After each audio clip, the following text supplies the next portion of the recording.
Hello and welcome. This is the wrong scene. Whoops. We'll Much get it better. eventually. Hello and welcome to yet another analog livestream. My name is Sigma, and joining me tonight we have none other than the esteemed Dr. Tin Can. Hello there. And we will have Wendy joining us in a moment, but unfortunately, she is off doing adult things, I assume. The worst. As we've said before, that scourge of denizens of the internet. Adulting. Ugh. Damn you, responsibility! Truly the bane of our existence. So, yes, you're probably wondering where we were last week, and the short answer is, I have no idea. I was prepared to start the stream, and nobody showed up. So I tried to do something for 20 minutes, realized it wasn't working, and stopped. Disappeared into the ethos.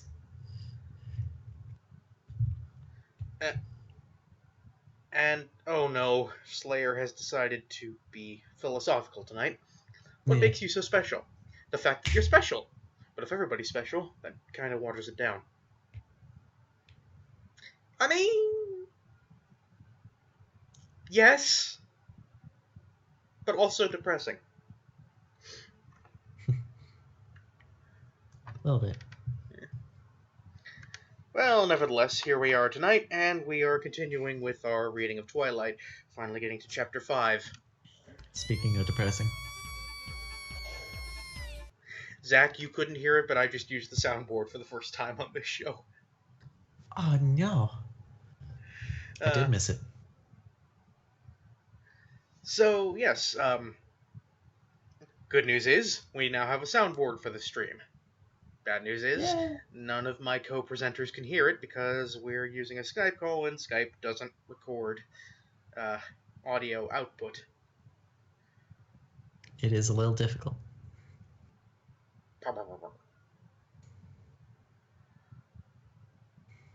But, I mean, you know, y'all could hear it, so... so... I mean, if the audience can hear it, that's the important part. I did it again. And wait until you actually hear what the sound is. I just got it, yes. Of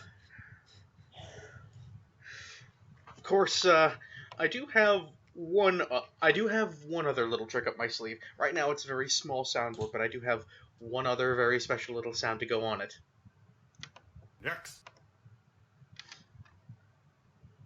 And yeah, I'm just gonna sit here and wait for someone to react to that. Really?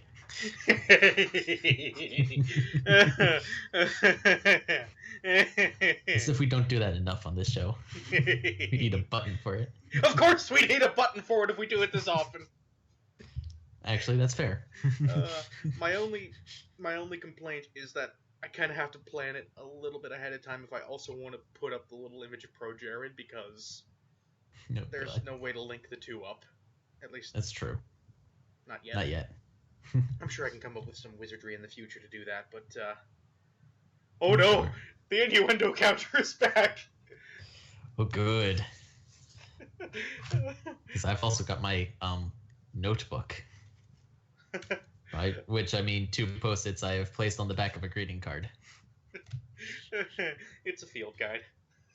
It is my field guide. The world's tiniest field guide. Currently. Nope, that sounds like Windy. That sounds like Windy. Is that Windy? Do we have a Windy? No, not actually. Oh, yeah, we do have a Windy, apparently. New channel picture, huh? Oh, it's Roxy. Neat. I actually couldn't see because it is very far away from me at the moment.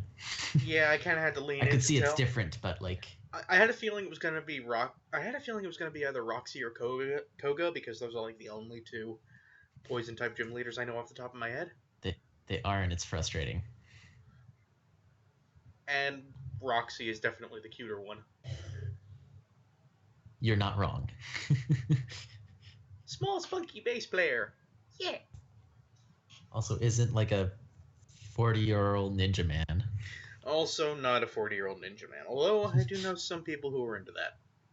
I mean, sure, you can be into it. I think you'd be hard pressed to say he's cuter, though. I know. Well, I mean, that kind of depends. I know you're not watching right now, but hi, Barzy. Him and his dad fetish. You are not wrong there. It's like the gay equivalent of an Oedipus complex. Kind of wish I hadn't put it that way. But I can't argue with you, though. It's the problem. I'm right. I just don't want to be. Oh God, Mom's worry. Oh, I missed that. Why are we? I don't get why that's a thing now. Why is Mom's worry a thing? And also, why has Wendy not said anything? Wendy, if you've said anything, we can't hear you. Is the thing we are getting at here.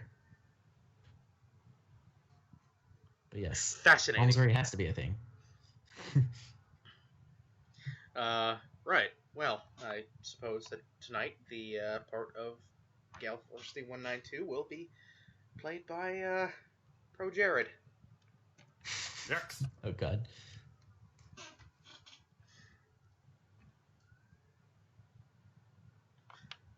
Only at Wendy's. Hey, shut up, I'm a slut for Wendy's. It's okay. Apparently most personalities on the internet are. Yeah. But I mean, have you seen their Twitter? Their Twitter's fucking amazing. I actually haven't. I'm only just recently getting back to the internet at large. They sassed Hardee's so hard that Hardee's actually blocked them. Oh, now I have to see this. You have to see this. I kind of wish I had a Twitter. But that's just one more thing I need to keep track of, and I hate the entire idea behind limiting yourself to 140 characters. I tried Twitter, and considering I hardly ever post on Facebook to begin with, Twitter really was not my style. I post on Facebook too much, but that's because Facebook is full of idiots, and I like pointing out that they're idiots. It is a pretty good pastime. Okay, so for some reason Wendy's mic is not registering in the call. My only response would be, if you haven't tried unplugging the mic and plugging it back in, or, futzing with the the mic settings in the call tab, the only thing I can think to tell you is restart Skype. Why, oh why, aren't we using Discord? This sort of thing doesn't happen at the moment, with Discord. I don't know. I don't know. Sounds like a conversation for another night, though. Yes, indeed. It is a little late to suddenly switch. No matter how funny it is, I will not include Hardee's in the innuendo counter. Oh, Slayer.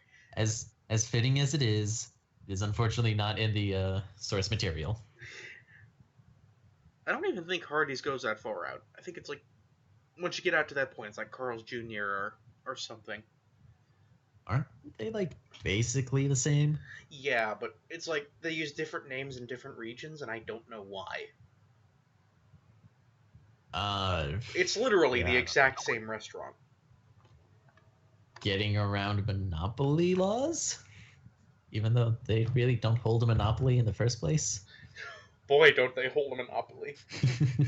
Well, they do hold a monopoly on heartburn. And breakfast burritos. I know. There's plenty of barbecue places down here. Well, yeah, but barbecue places don't do. Oh, I see. You mean Heartburn. the heartburn? Yes. Yes. So, Well, yeah, but like full blown indigestion, it's like Hardee's and White Castle. yeah. Sometimes, Okay. sometimes Taco Bell, but like that's intermittent enough that like you just don't really get it that much. I mean, I don't really get it that much anyway. Well, I mean, Oh, even you if meant the you, indigestion. Gotcha. yeah, but I mean, Taco Bell isn't like indigestion on the regular, even if you eat it on the regular. Does give you some pretty epic poos though. I have heard. Uh, And stating it again, I do not get Taco Bell nearly enough to ever know that. well, I mean, fortunately, Demolition Man was wrong about the future. Sure. Oh my god, you haven't seen that? Like, dude, there are a lot of movies I haven't seen that people are surprised by. I mean, I haven't seen it. I haven't seen the movie either, but I have seen the Spoonie review of the video game tie-in. Oh god, no. Everything's Every restaurant in the future is Taco Bell. Oh no. Why? Which should be fine if it weren't for the fact that for whatever reason they've gotten rid of toilet paper. Double why? Because 3 seashells? What? I don't know, for whatever reason all the toilet paper dispensers have been replaced with 3 fucking seashells! And no one bothers to explain to Sylvester Stallone why! I think that's the best part right there. It's just that no one bothers to explain it. Well, I mean, yeah. Yeah. Like they probably could have replaced it with anything, but like just the fact that they don't even bother to say, this is why we don't use toilet paper and use Project X now. Project X. Let's be honest, that's a bit of a badass name for 3 fucking seashells.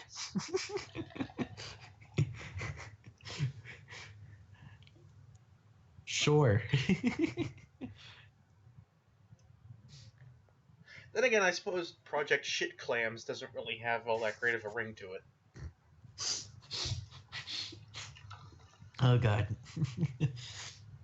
You'd think I would learn better than to, drink anything during these streams. I seem to be the only one close. I seem to be the only one brave enough to do so. No, I'm currently doing it too. For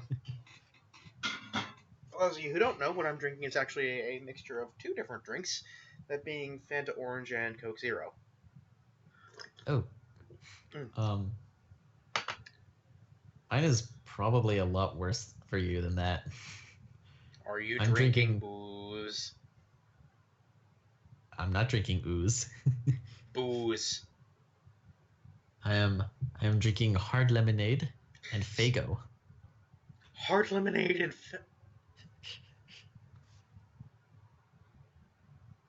I'm not sure if that makes you a juggalo or a homosexual or both. Let's go halvesies on both answers.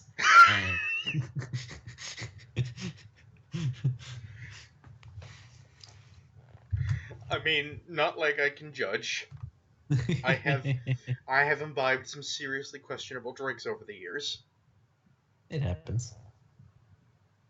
Oof. Celery drink!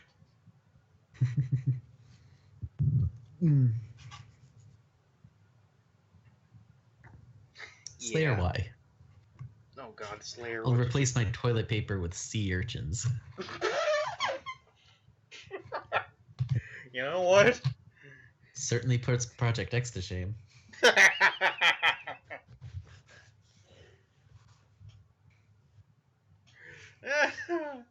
As long as you never explain to anybody why you made that decision. That's not how anal works. Oh, no. Oh. Alright. So yes, for those of you who are wondering why exactly we're stalling and not getting to the topic at hand, we're still waiting on Wendy to resolve her technical difficulties. It's taken a while. She disconnected. Yeah. And that So- was several minutes ago. In fact, that was about 5 minutes ago. No. And considering all she's doing is rebooting Skype, It's, considering it was several minutes ago, it's probably a bit more than just Skype at this point. yeah, I think she might have ended up either completely rebooting the whole computer or the computer finally up and bricked itself. I'm kind of hoping it's the former. Does she have your number? She has my number. Then she probably would have texted you by now if I'm wearing if it had bricked headphones, itself. and my phone is in the other room. Why? How could you do that to yourself? Because my phone doesn't do anything but calls and texts. And nobody ever calls me, and nobody ever texts me. The only time I get calls is from telemarketers, and the only texts I get are from AT&T about my payment options. That I don't cover, because I'm on my family's plan. I'm sorry, I'm still processing a phone that only does calls and texts. Please. How old are you? How old are you again? Listen. Answer the question. I am as old as I want to be. Right, well, I'm assuming you're around my age, because I can sure as hell remember a time when phones couldn't even do texting. Okay, that one I don't. In all seriousness, I actually don't remember a time where they couldn't. You don't remember the old Nokia bar phones? Or Nokia? The first phone I ever got could do texting. Well, I mean, don't think yeah, I the first did. phone. Yeah, the first phone I ever owned was also in fact capable of texting. It just right, and like my awareness of phones before that was not at all. When the hell did you get your first phone? 13? Huh. My parents literally didn't get me a phone until it was already confirmed that I was going to be going to another country. I had soccer practice. That's why I had a phone. Oh, that's adorable. Yeah, kinda. Like, I'm not kidding. Not even. Like, I was part of the school's athletic program when I was in high school. By which I mean I was part of the academic team. The academic team? Yes, technically that's part of the athletic department. Strange. Okay. Well, it's competitive. Ergo, it's a sport. I Was guess. the debate club part of your... We didn't have one. We did have a mock trial team, though. And my school had And yes, that was also part of the athletic department, technically. Okay. Then my mocking point still stands. I mean, I'm not complaining, because literally, otherwise, there'd be no way of funding the academic team. As it is, we barely got a fraction of the school's athletic funding to begin with. It was barely enough to keep our buzzer system up and running. I am not terribly surprised. Yeah, it wasn't the biggest draw, funnily enough. But, like, even when I was doing that, they still wouldn't let me get a phone. Interesting. Like, all through freshman year, no phone. Took until I was... It took until, like... I want to say, like, October, November, somewhere in there, of my sophomore year, for them to finally get me a phone. And again, it's because I'd already been selected to be part of a people-to-people student delegation group to Japan. Ooh. And damned if they were going to send their angry little marshmallow overseas without some way of contacting them. Which was a great idea in theory, and then they forgot to buy an international phone plan to go with it. Oh. My parents are not very tech-savvy. So it seems. And yet they're the ones with the smartphones in the house. Of course. My mom has an iPhone 7. She has no idea how to use it. Oh no. Oh. Granted, she only got the iPhone 7 because her old phone kind of decided it no longer wanted to boot anymore. Oh, that sounds an awful lot like why I now have an iPhone. Yeah.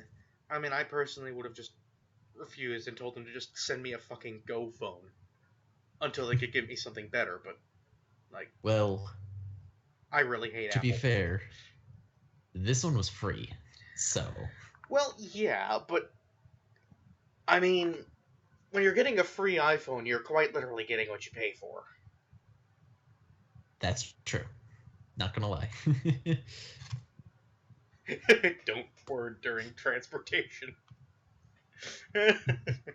All I can picture... You say that, but you know what that makes me picture?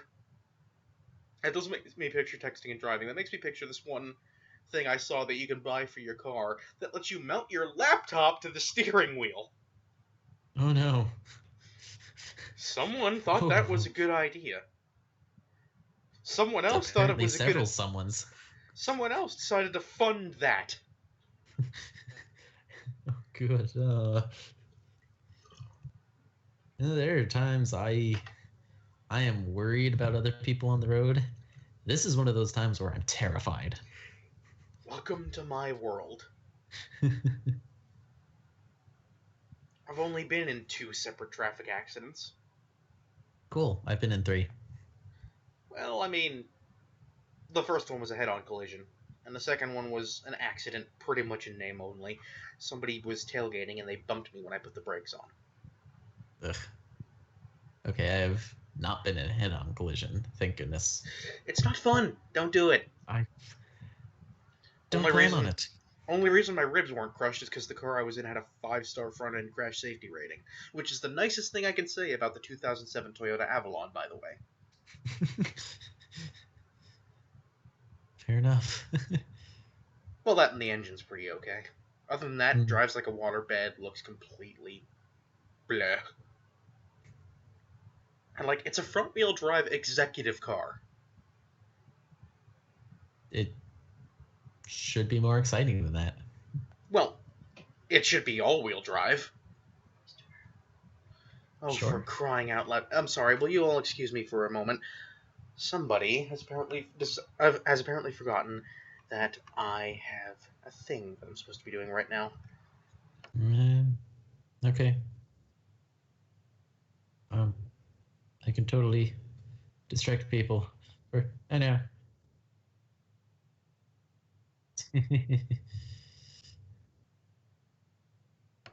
Right, well, Zach heard that, but fortunately I was able to actually mute the mic in for the stream, so at least that didn't. Yes, Oh, thanks. good. Thank you for waffling for me. You are very welcome. I'm happy to do it anytime. Adrian Pro Jared Brody, monster of the toilet. I'm a little sad I haven't thought of that until you mentioned it. That one deserved the soundboard.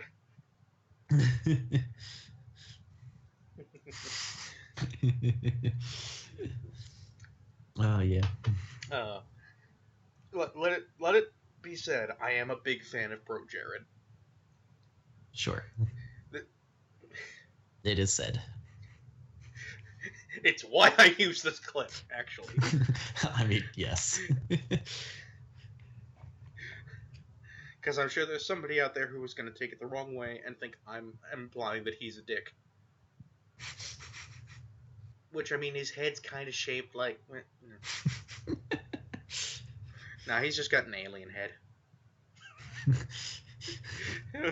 I remember seeing a clip of, like, a live reading he did at a convention with several other members of Normal Boots. And it was just them just reading live comment hate they've gotten over the years.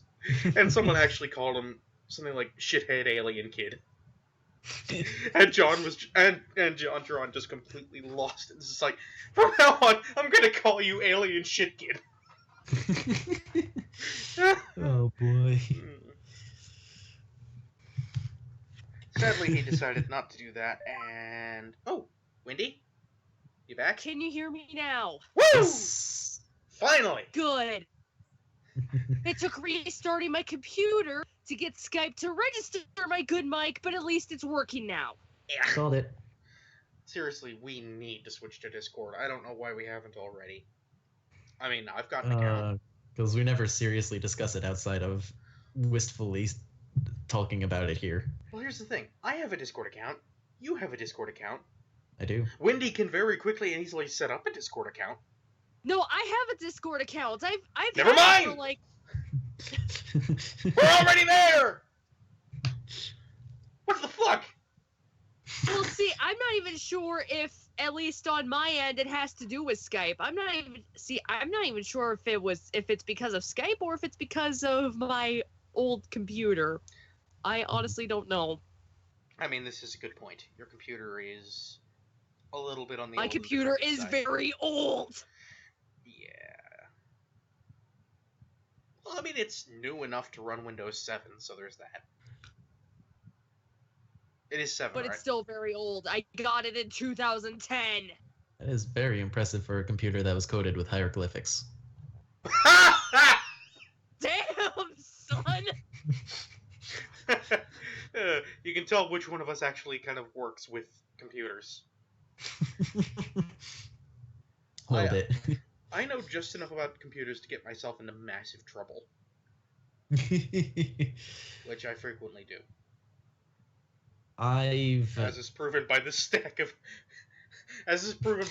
of grenaded hard drives that I've left in my wake. I've built my own desktop. I've hand deleted viruses off of my computer. I have some knowledge. I have done that, actually. I have done that. Oh, good. The hand deleting viruses thing. Because sometimes that's all you can do, honestly. Yeah.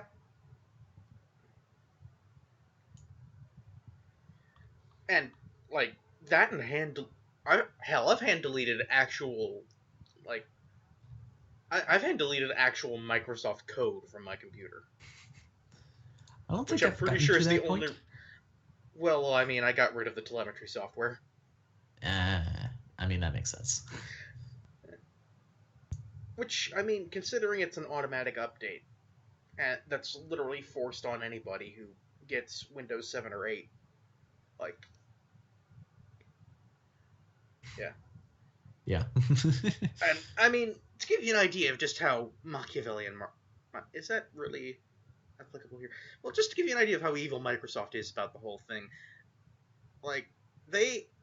After it came out that they were sending out an update that essentially installs telemetry software on your computer, effectively allowing them to collect metadata from your computer whenever the hell they want. Yeah. Independent, like, third-party software people, some were hackers, some were just like me, some were just like computer journalists, that kind of thing. But people actually started putting together guides to, describing specifically how to get rid of that software and how to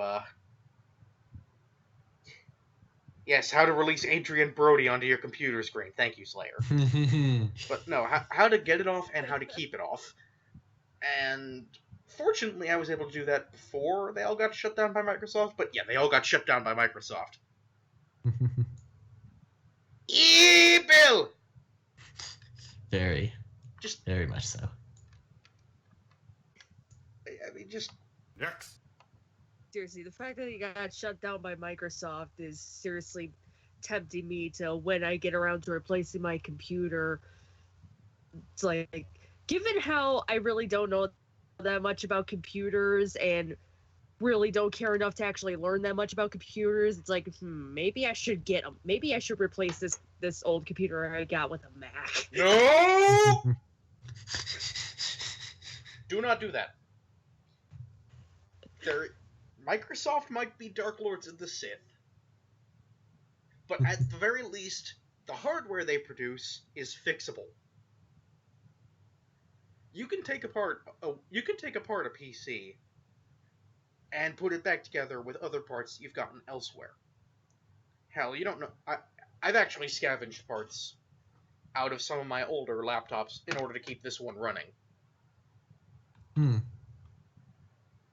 I can't really say I've done that because I've had laptops before I had this thing, so. Yeah, it's a little hard to fix a full-size desktop with laptop components, but Very much. Generally speaking, if you're working with laptops, there's a lot of laptop components that are pretty much interchangeable with each other, especially if you're kind of working within the same within the same brand. And this is the second Toshiba laptop I've got, so pretty easy. But like Mac, no, if something breaks, and something will break, something will absolutely break. That's it, you're done. If you're anything like one of my artist friends who uses a Mac, something will break repeatedly. That something being the quote-unquote logic board, which is just what Apple likes to call their motherboard. Okay, I had a feeling that was going to be the case. Because Apple insists on being hipsters in every regard. Duh. But yeah, Parsi, I brought him up before. He's the guy with the dad fetish. Like, he's run with Mac. He's been running with Mac for years. Like, for as long as I've known him, and I've known him since we were both in high school. He's used a Mac, and every single one that he's had has had its logic board fail at least once. I think the current one he's got is actually on its third. Yes, he's got a dad fetish. Oh man, he really likes hot dads. Mm. He really likes hot dads. Like, for a guy who's... Like, for any sexual guy, he really likes hot dads. Which, yeah, I mean, it does kind of, put my randiness to shame. Which, I mean, okay, at the very least, I think this is the first time you've ever even brought up the idea of you being randy. Never bring that up again. I think it's the first time I've audibly brought it up. I may have been subtle about it beforehand. Mind you, at least his kink is for, actual organic living beings. There are definitely weirder ones than that out there. I'm a dirty robot fucker! Yes, we were all looking at you. And I was looking at Metaton. Well, that one I cannot give you flack for. Yeah, I think everybody's hot for Metaton. Which, I mean, with legs like those, who can blame you? Exactly.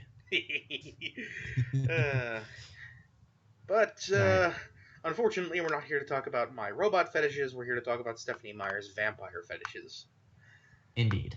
And seeing as we've been streaming for over half an hour at this point and haven't even gotten into it, maybe we should start? Maybe we should start. I do want to try and keep up to that one chapter per stream quota, so yeah. Let's get to it.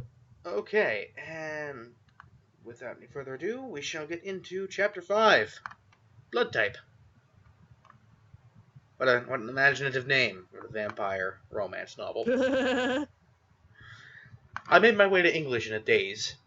I didn't even realize when I first walked in the class had already started. Thank you for joining us, Miss Swan. I'm kidding. No, it's a guy. You didn't file your paperwork last night. Why do we keep coming back to Ross for this? Because it's a fun voice. It is a fun voice, yeah. But your stunned silence is very reassuring. And she had some great lines. Oh god, she had the best lines in the movie. And yeah, I can't argue. Apart from the musical number. Put that thing back where I come from. Also, help me. So help me. So help me. And cut. But yeah, Billy Crystal. Fucking love Billy Crystal. Anyway, Mr. Mason said in a disparaging tone. I flushed and hurried to my seat. It wasn't until class ended that Okay, hold up. It wasn't till class ended. Okay, I'm hardly the sort of person to harp on somebody for abbreviating a word as sort of a colloquialism. I do it all the time. I do it in writing all the time. Yeah. We can vouch. I always add the fucking apostrophe! Yeah. This is true. Also, hi there, Big Mac. Yep. But yeah, no, you abbreviate till it has an apostrophe. End of story. And Yep. also, Bella's like abbreviating this in narration. Don't you usually do this in dialogue, not narration? Yeah. Yeah, but it's like first person narration. So it's gonna have their voice anyway. And just because Not Slayer fair. brought it up, no, Slayer, she is not in fact having class in the bathroom. Ding. Thank you. Yeah, I'm gonna have to get a little bell thing for that, I think. The soundboard. Oh, why did she flush? You punny bastard! I didn't get that either. Oh, that was good. You clever. Now, Big Mac, let's be fair. Real vampires do sparkle. Real marble vampires sparkle. Right. Yeah, these are marble vampires. Zach came up with the headcanon that this is a new species, marble vampires. And Of I course. like this headcanon, and we're sticking with it. I'm writing down notes about them as we continue. Because this is the only way that these sparkly vampires make any modicum of sense. Yep. Ladies and gentlemen, Captain Bugman, or Dr. Tin Can, or Zach, you have way I too go by many many names. names. Yes. Is writing a field guide to sparkly emo gits. What a time! What a time to be Listen. alive. I don't think I could write one field guide on that topic. It's going to have to be an entire encyclopedia of knowledge. But yeah, it wasn't till class ended that I realized Mike wasn't sitting in his usual seat next to me. Wow, that's a special level of obliviousness, actually. I felt a twinge of guilt. This is Bella we're talking about. Yeah, since she's feeling uncharacteristically guilty. Oh shit! Wow, actually acknowledging that something might be your fault. That's new. That is. It's almost surprising. exciting. It's not Character exciting. development. But he and Eric both met me at the door as usual, so I figured I wasn't totally unforgiven. Mike seemed to have become more himself as we walked, gaining enthusiasm as he talked about the weather report for this weekend. Aw, he's a puppy! As The we ra- keep reminding ourselves. The rain was supposed to take a minor break, and so maybe his beach trip will be possible. I tried to sound eager to make up for disappointing him yesterday. It was hard. Rain or no rain, it would still only be in the high 40s if we were lucky. Yeah, no, actually, that's actually a very good point. Why would you go to any kind of beach in that weather? Unless you're, like, looking for crabs. If you're looking for crabs, absolutely go to the beach at whatever time you please. Because crabs are adorable and pinchy. I like crabs. Because these people have no concept of the term warmth, apparently. At least according to Bella Swan. Oh, she's one to talk. Hi-oh! Oh. And besides, it's Washington in the fall. No, And maybe it this snowed. guy winter. just really likes the coast. Apparently it's like late winter in it. I think so. Early Yeah, spring. because it's the new year. Oh yeah, that's right. And it is Never coming up mind. on the spring dance. That's okay. Nobody can keep track of the time frame in this book anyway. Don't forget the amount of detective work it took for us to figure that much out. Yes. Yeah, that's right. The rest of the morning passed in a blur. Woohoo! It was. Really? Oh my god, I'm the only person who remembers the 90s. No, I remembered. If Yeah. anybody knows the words that come after woohoo, feel free to let me know. Well, another woohoo to start with. I meant immediately, and you know it. Well, no, that is actually what immediately comes after the first woohoo. Is another woohoo. Cannot remember the rest of the song. Cannot remember the rest of the song for the life of me. But I don't think those were actual lyrics in the first place. Yeah, That could see, be it's very like, true. I don't even know what you're talking about. I don't even know what you're referring to. Were you not alive during the 90s? You're older than me, so you better have been. My heart, she breaks at your words. Well, see, Song 2 by Blur? things that you're referring to because I was too young, duh. That was like still a thing up into the early 2000s. I remember seeing like a Chrysler commercial with it in it. Which was weird because it really did not Those are fit Chrysler. commercials.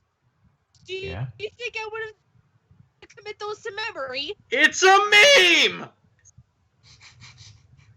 On stick. It's a meme that I might have missed out on. Ah! Anyway. Rest of the morning passed in a blur. Plast? The rest of the morning passed in a blur. Woohoo! It was difficult to believe that I hadn't just imagined what Edward had said and the way his eyes had looked. Maybe it was just a very convincing dream that I'd confused with reality. That seemed more probable than that I really appealed to him on any level. You know, you really need to stop saying things I agree with. Makes hating you all that more. It makes hating you slightly more difficult. And yet, I still hate. So I was impatient and frightened as Jessica and I entered the cafeteria. Oh no! Food! I wanted to see his... It is high school food. I wanted to see his face, to see if he'd gone back to the cold and different person I'd known for the last several weeks. Or if by some miracle I'd really heard what I thought I'd heard this morning. How creepy would it be if he just looked absolutely elated instead? Just... no skulking, no quote-unquote pretending to be eating. Just skips between the tables going, I'm walking on sunshine. The biggest smile on his face. Don't. Please. Too late.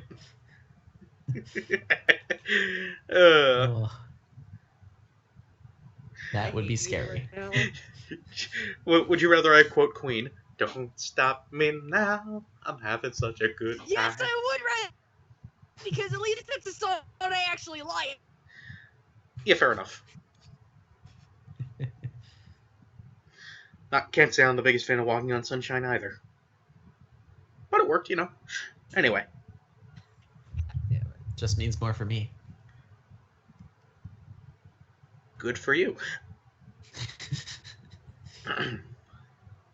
Jessica babbled on and on about her dance plans. Lauren and Angela had asked the other boys, and they were all going together, completely unaware of my inattention. Yeah, well, I mean, why bother paying attention to her? She's clearly not the main character. Disappointment flooded through me as my eyes unerringly focused on his table. The other four were there, but he was absent. Had he gone home? I followed the still babbling Jessica through the line, crushed. I'd lost my appetite. I bought nothing but a bottle of lemonade. I just wanted to sit down and sulk. Edward Cullen is staring at you again, Jessica said, finally breaking through my abstraction with his name. Wonder why he's sitting alone today. My head snapped up. I followed her gaze to see Edward, smiling crookedly, staring at me from an empty table across the cafeteria from where he usually sat. Oh god, he does actually look happy. Oh no! My worst fears realized. Oh no. Oh no. He's sitting over at the table like...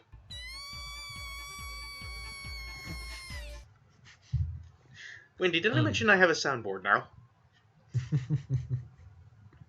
Oh my god, you do? You're gonna want to unmute the stream very quickly. No, we missed it. Well, Damn. I do have the stream muted. I said unmute it. Unmute it? Yes. Yeah, unfortunately we've missed it though. So, don't bother. You remember the Markiplier thing, right? Yeah, I did. Yes. That's on the soundboard.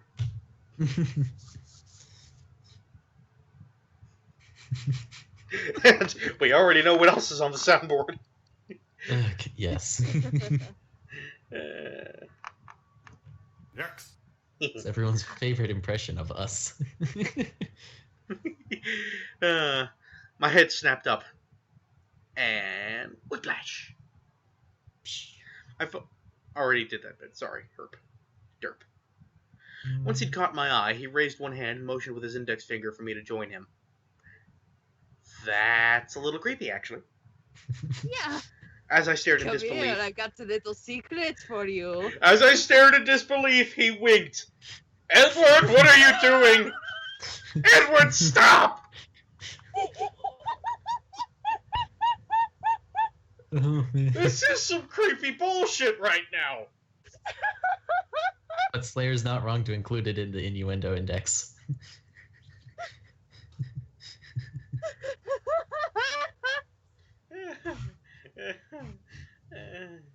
What a Oh thing. boy. Why? What? Who does I that? see your future. Ew. Who does that besides the fucking Crypt Keeper? Edward Cullen, apparently. Fun fact, Wendy reads Crypt Keeper / fic in her off time. What? I wasn't actually sure if true or not. It's not true. Okay. I also don't know what the Crypt Keeper is, so... Tales You from the don't Crypt? know what the Crypt Keeper is? I know what the Crypt Keeper... Well, then again, the Crypt Keeper had his own ride at Paramount's Kings Island back when it was owned by Paramount, so of course I knew. How the fuck do you not know what the Crypt Keeper is? Reference, please. Have you never seen Tales from the Crypt? No. Well, that would be why then. Oh my god, my mom must be in the hallway because she just heard me flip out and ask, how do you not know what the Crypt Keeper is? And she just said no, from Tales from the Crypt. Apparently I am truly missing out. Tonight is apparently the parental interruptions episode. Apparently. And you can tell who's got the cool parents. Not me.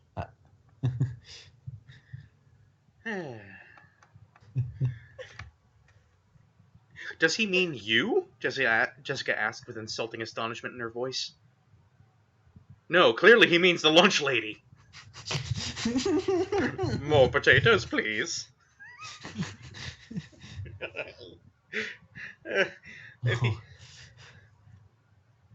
Maybe he needs help with his biology homework, I muttered for her benefit. I'd better go see what he wants. Subtle. I could feel her staring after me as I walked away. Jessica agrees with you. Yes. When I reached his table, I stood behind the chair across from him, unsure. Why don't you sit with me today? He asked, smiling.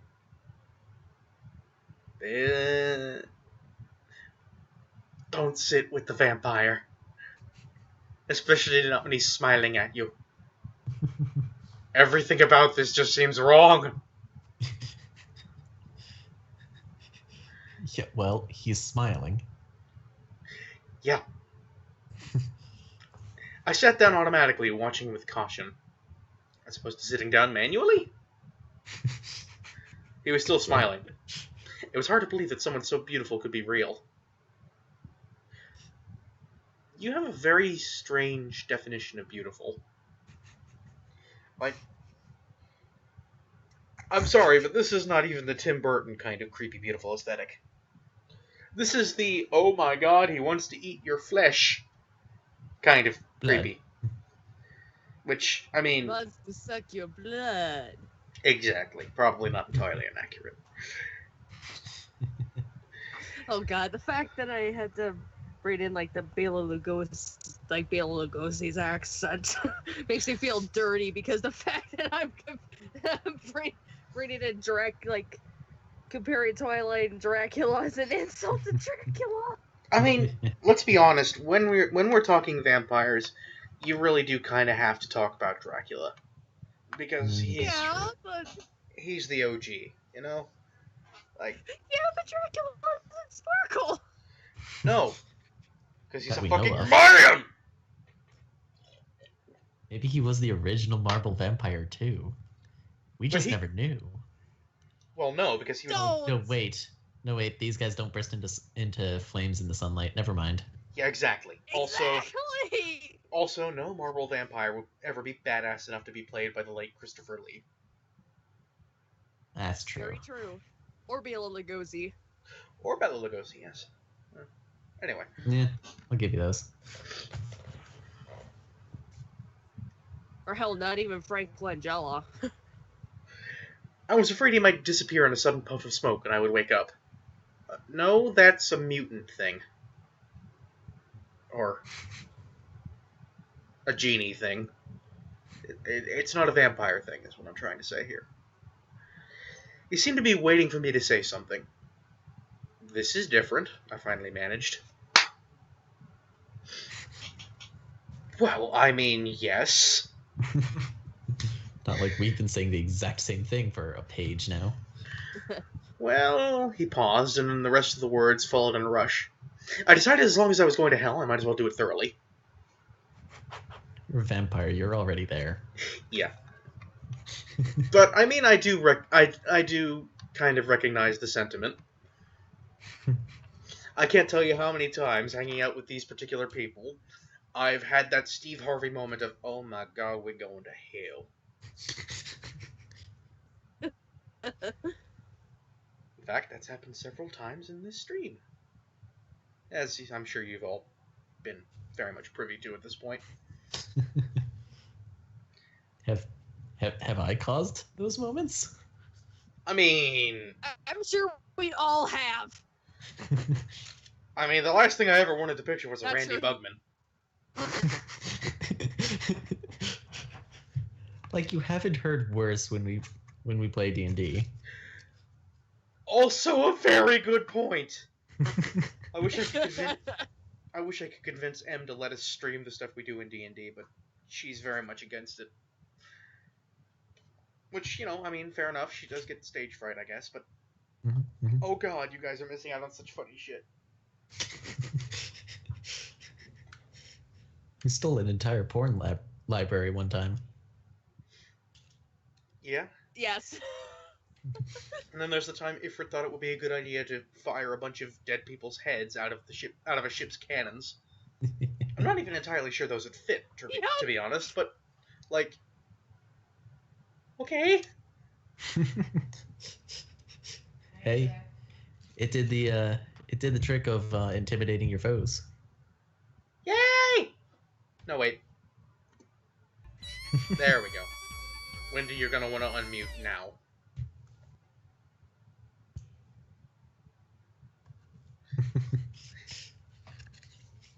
Oh It's the boy. most beautiful sounds I've ever heard in my life, that. Oh. Yeah, we get up to some funny shit. We do. Apparently some damnably funny shit, though. Well, yeah. We all going to hell. Like, Ifrit and M might both be Christian.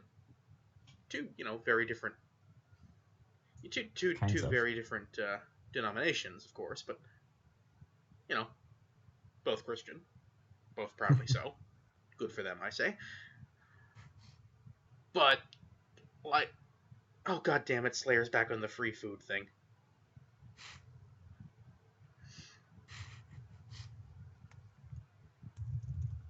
But, like, what was I saying? I don't remember. Back to the book. Okay. What the hell, why not? Let's see. I waited for him to say something that made sense. The seconds ticked by. Well, ain't that just the story of my life? You know, I don't have any idea what you mean, I eventually pointed out. I know. He smiled again, and then he changed the subject. I think your friends are angry with me for stealing you. They'll survive. I can feel their stares boring into my back. See, now Uh, now let's- I just have the image of Edward running away, triumphantly lifting Bella above his head, while being maniacally chased cackling. by a bunch of angry nerds. Yes. That's... Again, this would have made a much better comedy. Yes. I may not give you back, though, he said with a wicked glint in his eyes. Run! I gulped. Okay, Edward. If you're trying to look at Jerry Dandridge from Fright Night as a role model, it's not working. You're failing miserably. He's trolling. He knows that she's already mildly terrified of him, and he's just rolling with it. I keep saying, this guy, like, at least he's got a sense of humor. I hope. Otherwise, he just really likes playing with his food.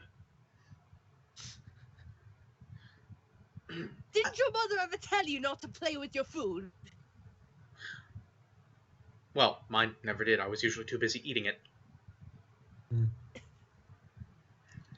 I gulped. He laughed. You look worried. No, I said, but ridiculously my voice broke. Surprised, actually. What brought all this on? I told you. I got tired of trying to stay away from you, so I'm giving up. He was still smiling, but his ochre eyes were serious. Yes, ochre. Sure, let's just go with that then. I don't even know what the hell color ochre is. It's if I remember right, it's akin to amber. Yes, I believe that's true. Don't see why amber couldn't have worked there, but okay. Exactly. 'Cause probably already used it and has definitely already used golden, so... And, you know, heaven forbid we remind people of a far more interesting story involving Pierce Brosnan and Alan Cumming.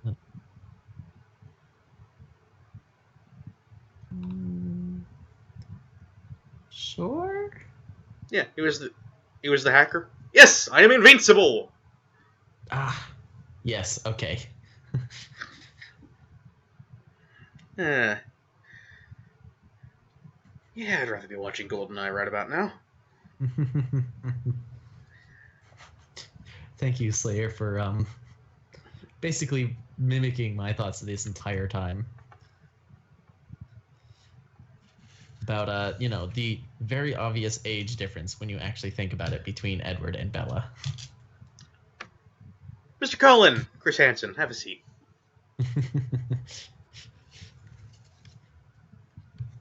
I mean, seriously, this guy is definitely old enough to be an adult, and he's hitting on a minor. Fuck, I never actually thought about it that way. Right? How the hell have I never thought about it that way? Good question.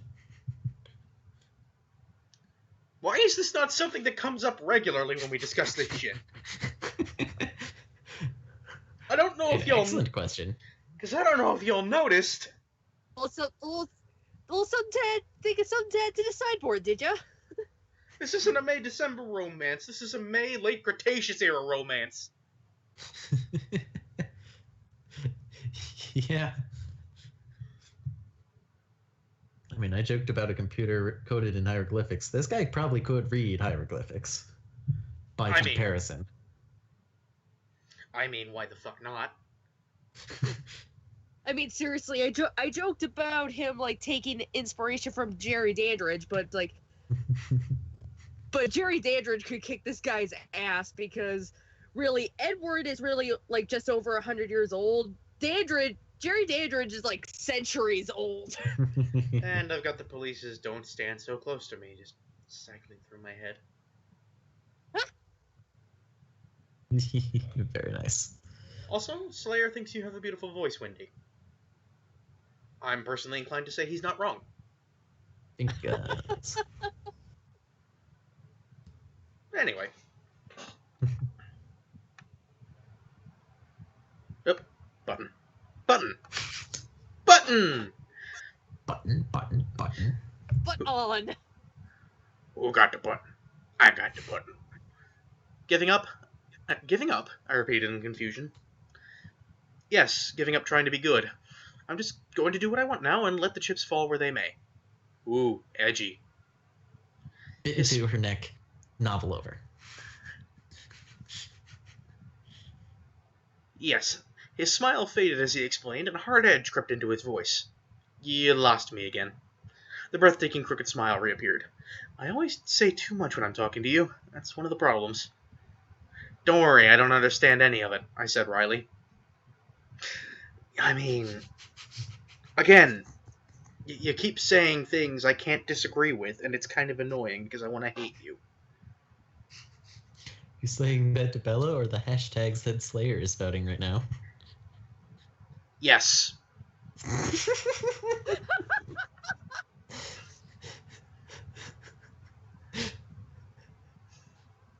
Hashtag chips lives matter. Hashtag button! Also bringing back hashtag Mom's Worry. Because of course. You guys are never gonna let that go, and I don't really understand what's so funny about it. I think I do, but if I explain it, it's not going to be funny anymore. Because you had to explain a joke that it's not a joke. Thank you, Jack Nicholson.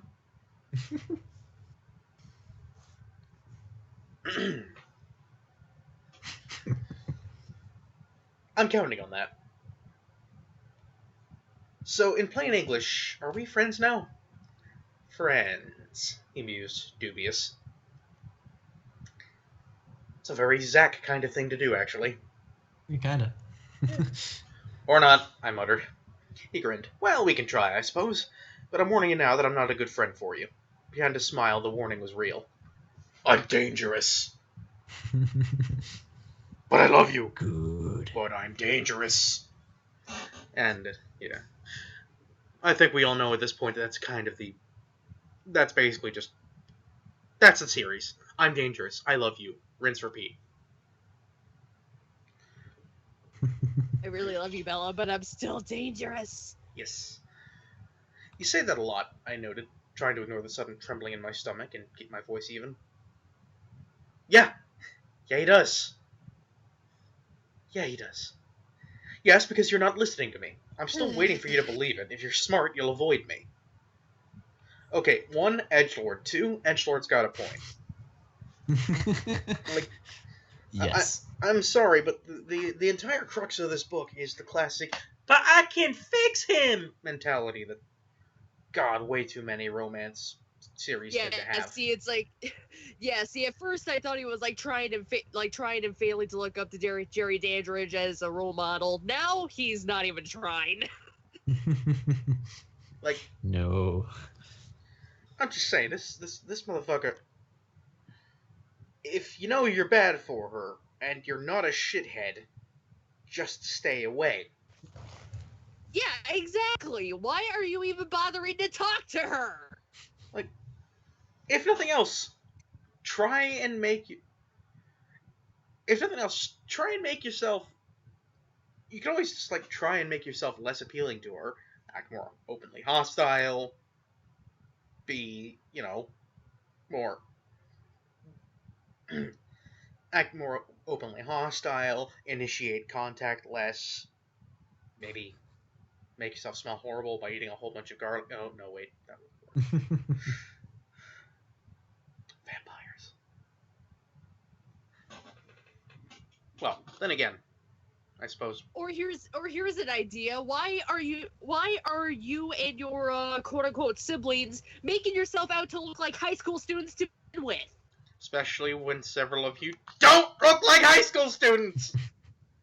Exactly. Yeah, there's, again, the Dwayne The Rock Johnson twin over there.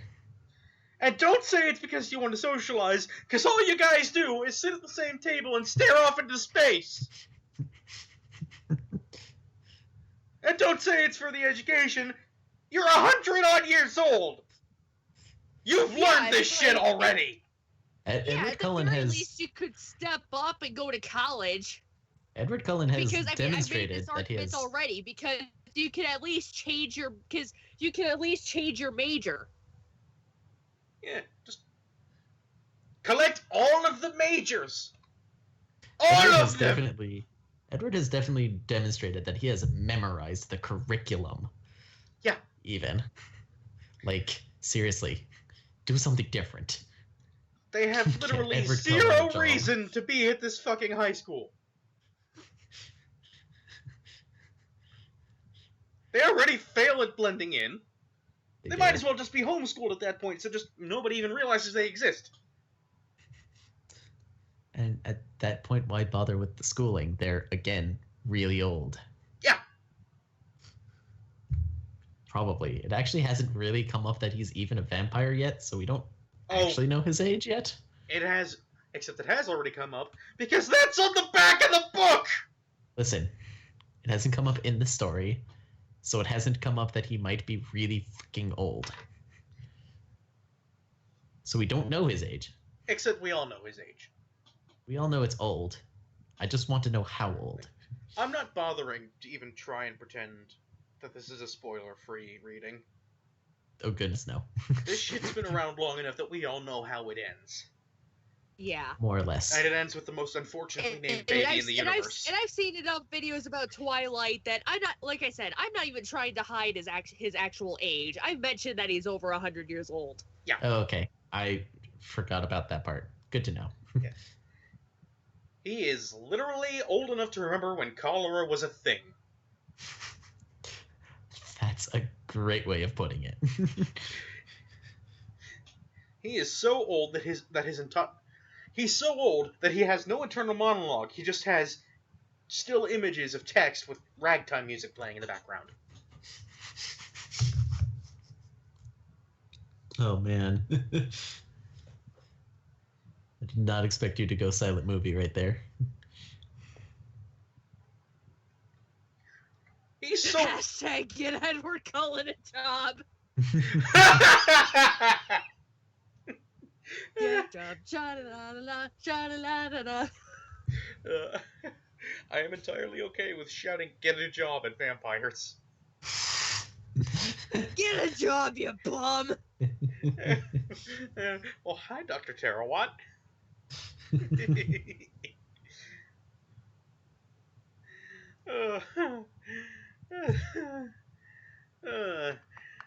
It's like the only time it's ever acceptable to tell someone to get a job is when they're a vampire. Okay. The friends with the trying, and the you say that a lot, and the you're not listening to me. I think you've made your opinion on the subject of my intellect clear, too. My eyes narrowed. Yeah. So if he's acting like a douchebag to you, why do you bother? He smiled apologetically. So, as long as I'm being not smart, we'll try to be friends? I struggled to sum up the confusing exchange. That sounds about right. I looked down at my hands wrapped around the lemonade bottle. Not sure what to do now. You know what? Neither am I. Like, this requires some Romeo and Juliet levels of unmitigated, unfettered teenage stupidity. On both their parts. Which, again, makes no sense considering one of them is old enough to be dead. Like, I'm sorry. I mean, yeah. If it weren't for the fact that he's a vampire, my first joke about Edward Cullen would be, I had cello today. I should not be laughing this much at that. I only use it every time an old man comes up. I know. But can you blame me? It's funny. Apparently not. I don't even know why it's funny. It just is.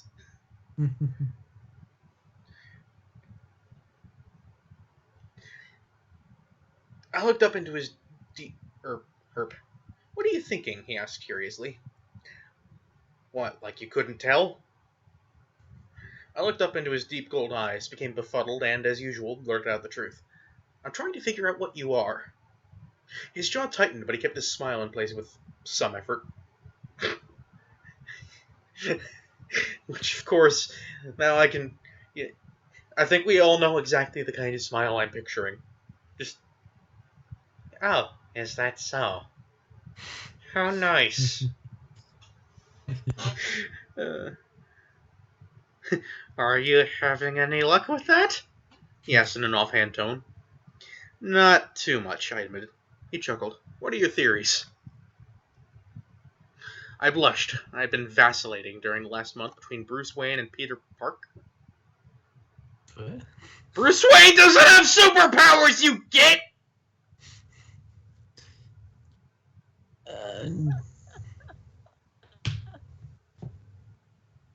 I mean, he has the superpower of money. And if he was Peter Parker, then where the fucker is? And there goes the Skype again. Being Skype. Thanks, Skype. Skype. Skype. And I just made a joke. It's like, oh, really? If he's Peter Parker, then where the fuck are his web shooters? Yes, I'm referring to comic Peter Parker, not film Peter Parker. In his pants. I mean, which comic Peter Parker, though? Yeah. And also, which film Peter Parker? Because there are both ones that have shooters and ones that don't. Oh yeah, amazing. The first film trilogy. I was thinking of the first film trilogy in which he actually did have like spinnerets in his wrists. Oh yeah, starring because that's right. And he actually did have web shooters. Right, the one starring Tobey Maguire and his stupid face. See, I didn't really mind the stupid face so much as I minded the emo phase. And I'm talking about the stupid faces he made during the emo phase. Yeah, that was kind of stupid. Fuck's sake, that became a meme. In the first two Spider-Man films, he actually did a decent job.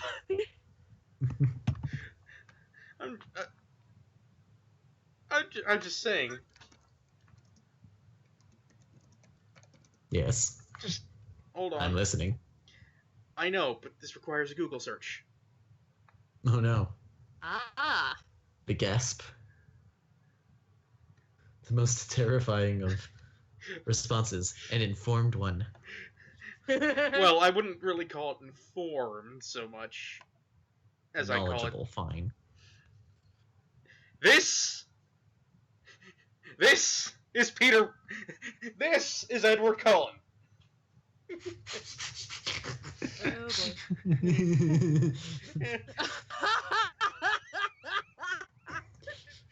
I like it.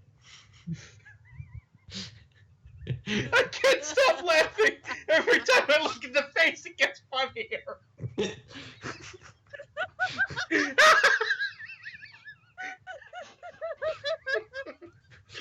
Speaking of superpowers, I think we found all of our kryptonite tonight. That is the face of naughty thoughts. That's the face that says, "Oh, I'm touching myself tonight." Yes, I just shoehorned in a Deadpool reference. Well, it is Spider-Man after all.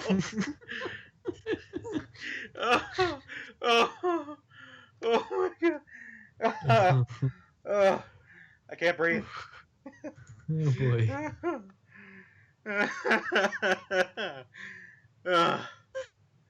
I'm okay. I think.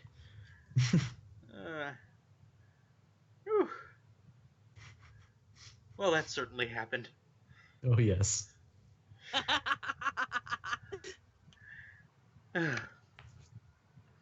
Won't you tell me? He asked, tilting his head to one side with a shockingly tempting smile. God damn it! I'm still thinking of the face!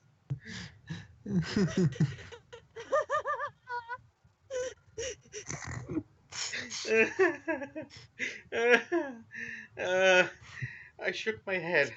Won't you tell me? Yeah, she's thinking of touching herself tonight. I mean, you're probably not wrong.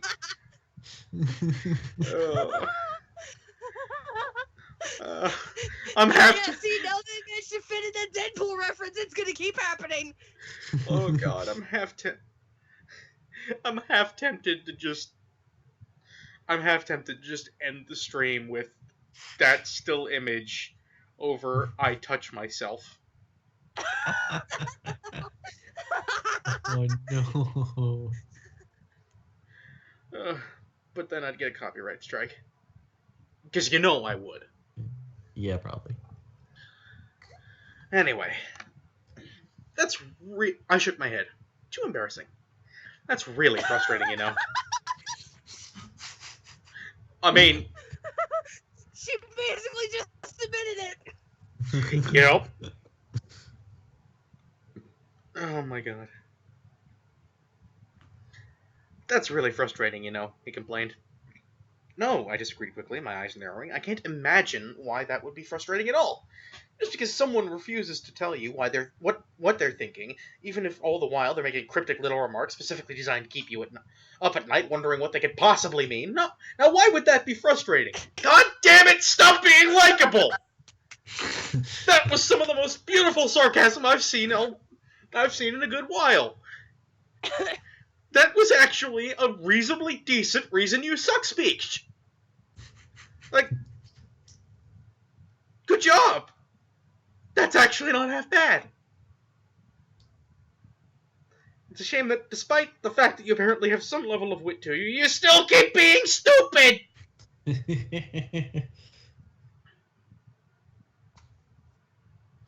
He grimaced. Or, better, I continued, the pent-up annoyance flowing freely now, say that a person also did a wide range of bizarre things, from saving your life under impossible circumstances one day to treating you like a pariah the next, and he never explained any of that either, even after he promised. That also would be very non-frustrating.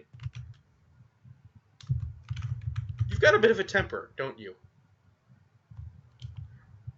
Well, shit, now I'm actually rooting for Bella more than I am Eddie. I don't like Eddie. Eddie. I refuse to call him Edward. It's a stupid name. You're making me want to call him Venom now. I mean... See, I'm thinking of Meatloaf. Oh yeah, his real name's Eddie. Oh God. Given how vampire, like how people turn from human to vampire in the Twilight universe, given how vampires in the Twilight books actually have Venom as a nickname, actually makes sense. No. It just... And this kills the Windy. Damn it. Tonight is not a good night. Oh no! Don't sound like that. Makes me want to give you a hug. Stop sounding adorable. I'm not trying to. And that's the worst part. God damn it. You got a bit of a temper, don't you? That's some condescending shit. I don't like double standards. We stared at each other, unsmiling. Unsmiling. Is that even a word? Unsmiling. No! That's what I thought. Unsmiling! Unsmiling. I realize that this is a vampire book. That doesn't mean you get to use horrifically clumsy Buffy speak.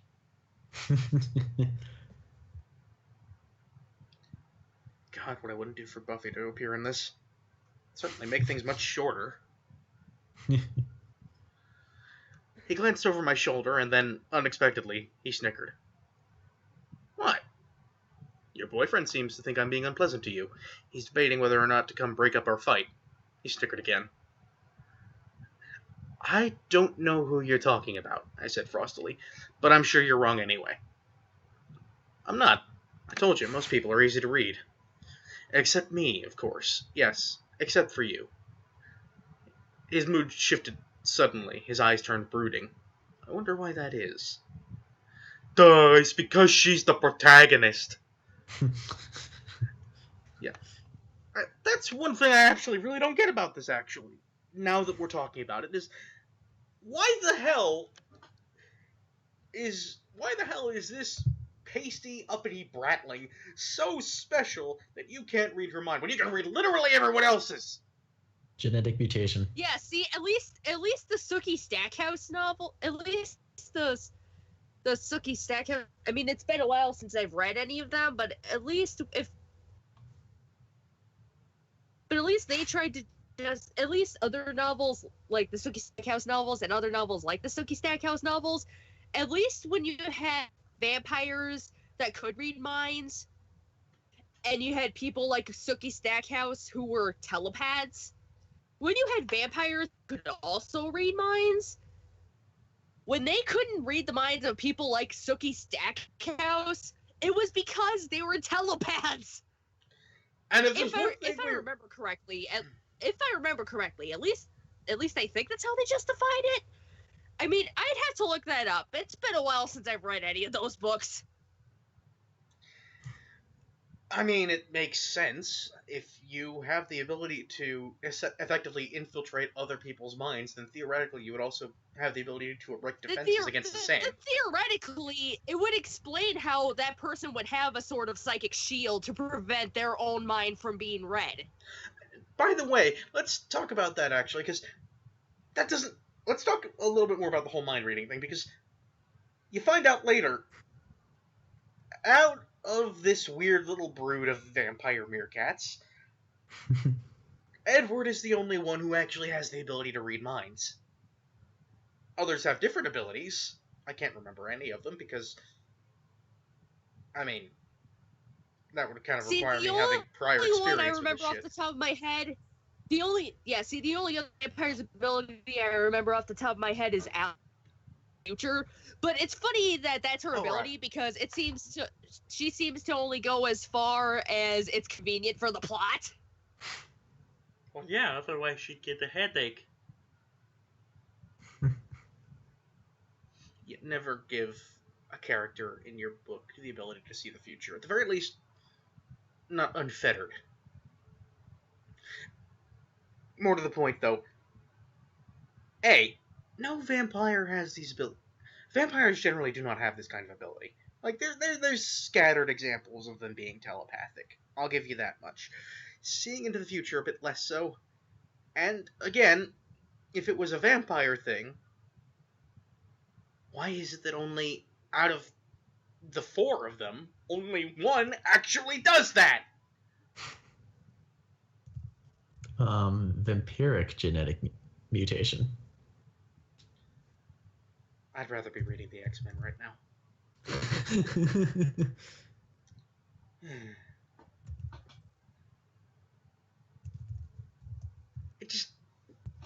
There is no consistency here. Like, that is very true, actually. Vampire isn't like mutant or superhero. It's not a specific... It's not like some sort of generic catch-all for people with powers and abilities beyond those of normal human beings. It's a species. It's a species with very clear-cut abilities and limitations. Yeah. Abilities and limitations that Stephanie Meyer has, by and large, blithely ignored in favor of just giving them whatever the plot requires. That's bad storytelling, Stephanie. Darn, does this mean I don't have a control group? Because you're right, they just have whatever powers they want. Well, whatever powers the plot want, but yeah. Right, fine. Whatever, yeah. But, like, there's no centralized idea of their power. There really isn't. Hmm. Shit. Huh. Well, I'm Well, gonna have to think of some kind of way to bullshit. I mean, explain how that is possible.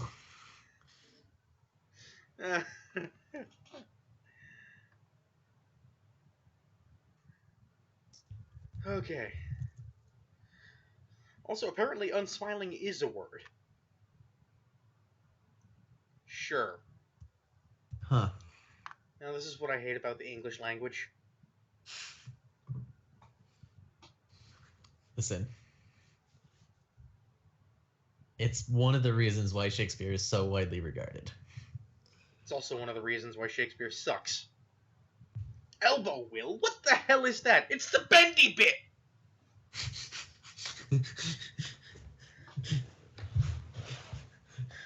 I mean, the flip side to that one, because I remember that one too. Why the fuck did they not have a name for elbow before? Because English is stupid. Yeah, okay. The whole reason this part of the conversation has happened to begin with. Yeah. English is stupid. And speaking of stupid, I had to look away from the intensity of his stare. I concentrated on unscrewing the lid of my lemonade. I took a swig, staring at the table without seeing it.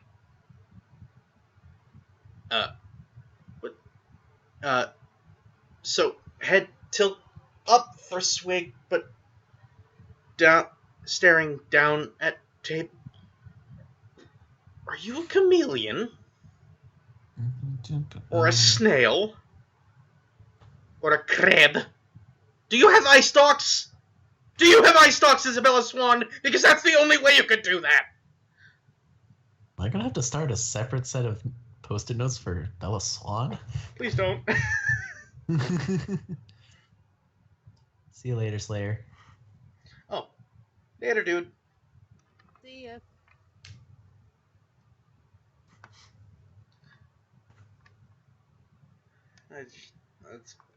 It just keeps happening. Aren't you hungry? He asked, distracted.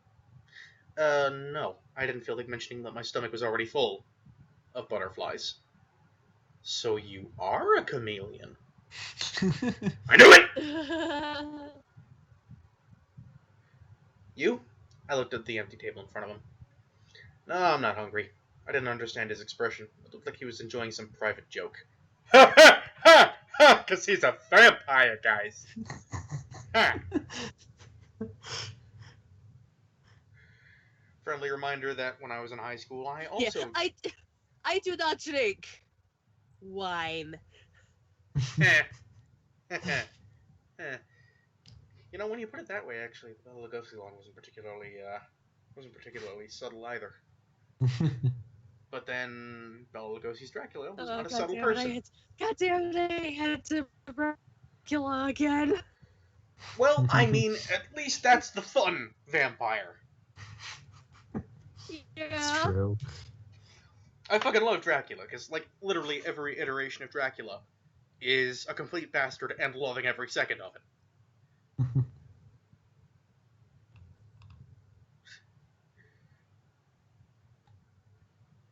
Like, to him, humans are playthings, and the fact that he keeps getting accosted by vampire hunters and investigators just means he gets all these wonderful new toys. Which I much prefer to these kind of overly... I almost prefer that to kind of the more serious, you know, kind of goody two-shoes vampire. Oh, we have to stay away from the humans. We don't want to put them in danger. Like, I mean... in this particular case, that's what they're clearly trying to do. Except they're failing miserably. Again, high school. Why? Who knows? It just raises too many questions. I hate this book.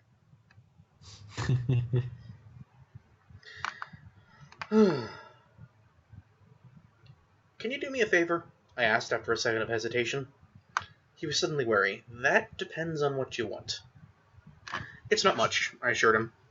He waited, guarded but curious. I just wondered if you could warn me beforehand the next time you decided to ignore me for my own good. Just so I'm prepared. I looked at the lemonade bottle as I spoke, tracing... Doesn't that defeat the purpose of... I mean... They have a complicated You say... relationship as it is. Like, you say that, but it almost kind of makes sense if you think about it in the terms of, like, social anxiety.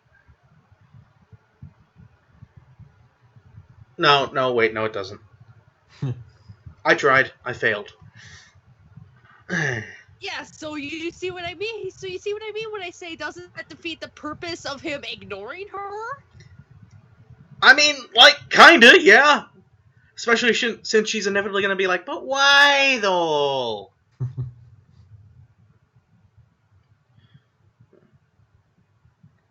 That sounds fair. He was pressing his lips together to keep from laughing when I looked up.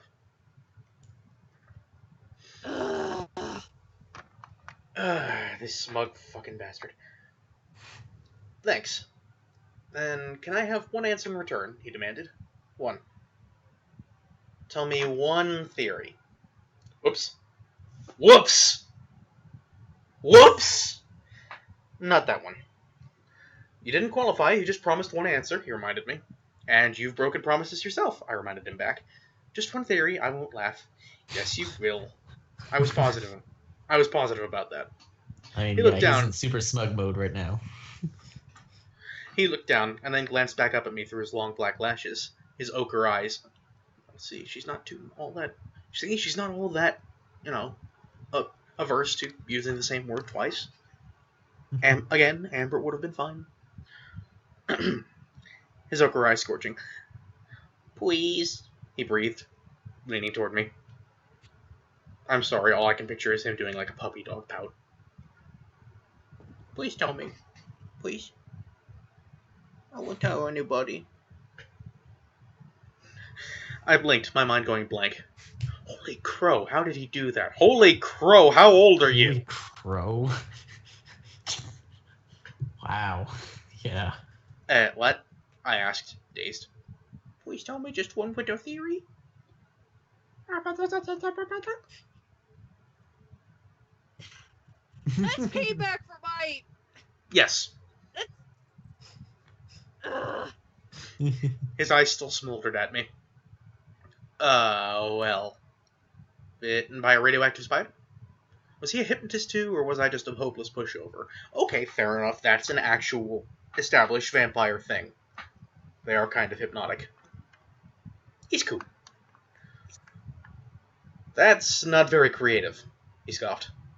I'm sorry, that's all I've got, I said, miffed. You're not even close, he teased. No spiders? Nope. And no radioactivity? None. Dang, I sighed. Kryptonite doesn't bother me either, he chuckled. You're not supposed to laugh, remember? He struggled to compose his face. I'll figure it out eventually, I warned him. I wish he wouldn't try. He was serious again. Then maybe stop getting her to want to try with this kind of bullshit? Yeah, kinda. Yeah. Stop dangling, oh, you don't have the answer, right in front of her face, and then just, like, Do you not know how be humans mad work? when she actually, like, follows. Do you not know how humans work? Presumably you were Do you one not at know some how point. psychology works? I mean, presumably, yes, he was one at some point, but at the same time, Barring that, you've been around him for a century. the first scene we see that him and the other vampires, We they're are literally human. just sitting at a table. Just. We are human. Look how we do the human thing. Yeah. Again, this whole thing would be a hell of a lot funnier if it was actually trying to be funny.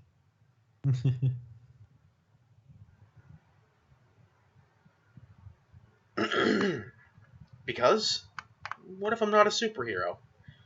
What if I'm the bad guy? He smiled playfully, but his eyes were impenetrable. Right, well, nobody tell him about Dr. Tarawat, then. I'm just saying, Toronto's greatest supervillain is... Like, he's a bad guy, but he's not a bad guy. What am I, Zangief?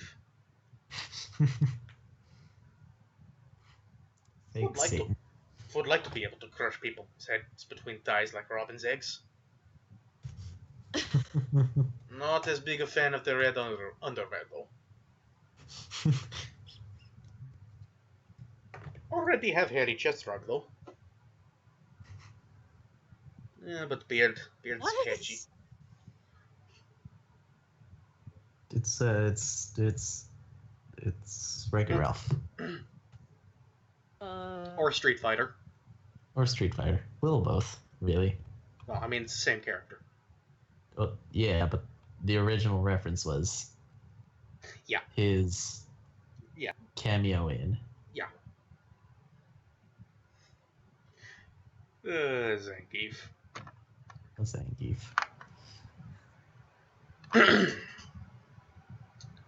Oh, I said, as several things he'd hinted fell suddenly into place. I see. Do you? His face was abruptly severe, as if he were afraid he'd accidentally said too much. You're dangerous, I guessed, my pulse quickening as I intuitively realized the truth of my own words. He was dangerous. He'd been trying to tell me that all along. No shit!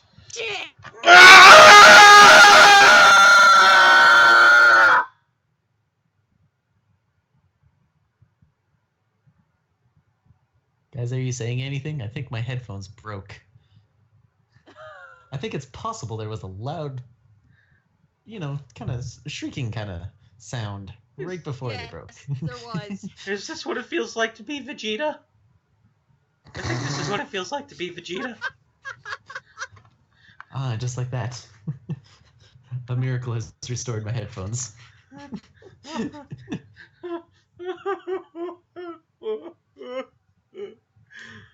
His characters are so fucking stupid. Nothing! More than Absolutely nothing! Stupid! You're so stupid! Stupid! Thank you, Cootie. Gonna have to watch Wheel of Fish after this. What'd you say? I'm gonna have to watch Wheel of Fish after this.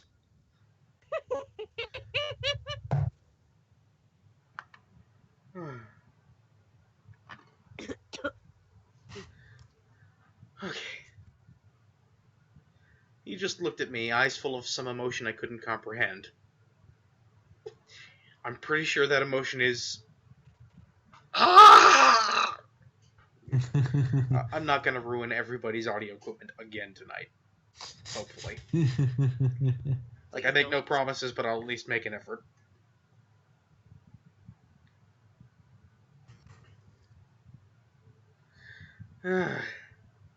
This is painful. But not bad, I whispered, shaking my head. No, I don't believe that you're bad. You're wrong. I'm totally dark and edgy, guys. Gosh. His voice was almost inaudible. He looked down, stealing my bottle lid and then spinning it on its side between his fingers. Yeah, look how bad he is. He steals bottle caps. Yeah. I stared at him, wondering, also, bottle lid. Bottle lid. You're old enough to know what bottle caps are, Stephanie.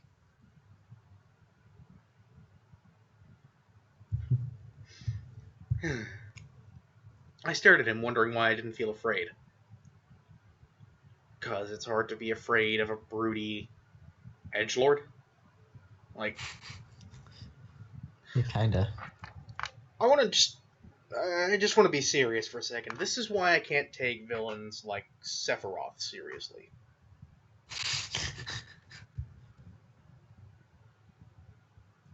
You know, this like the... I don't know if I call it the reluctant villain. But, like... the kind of villain who does things that are bad because they're bad and they think that they are bad people already. And this, just, I'm not really explaining it well, but basically, they're doing bad things and justifying it by saying they're a bad person.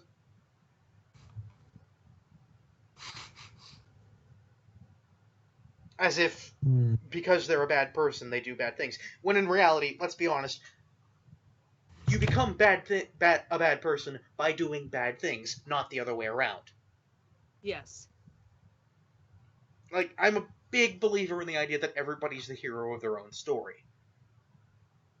And so, if you're calling yourself the villain, by in no uncertain terms, in any fashion other than complete sarcasm, or as kind of a tongue-in-cheek commentary on how other people view your particular outlook on things, well, hi, Dr. Terawatt,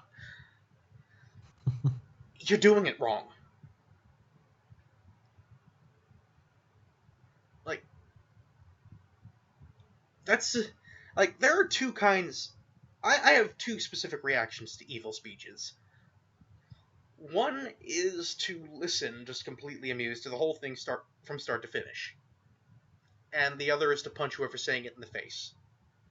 And that literally comes down just to whether they're that kind of person.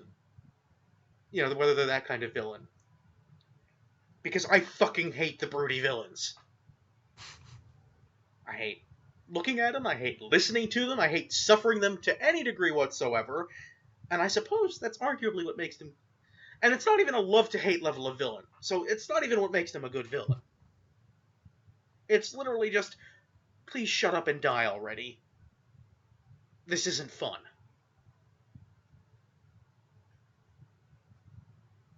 And now they've got us doing it with the fucking heroes, and that's just... Like, I'm sorry, it's bad enough when a villain does it, but when an anti-hero does it, it's even fucking worse. Like, you're not an anti-hero if you're not trying to have fun with it, I think. If you're not kind of... Let's go back to Wreck-It Ralph for a second, actually. Because,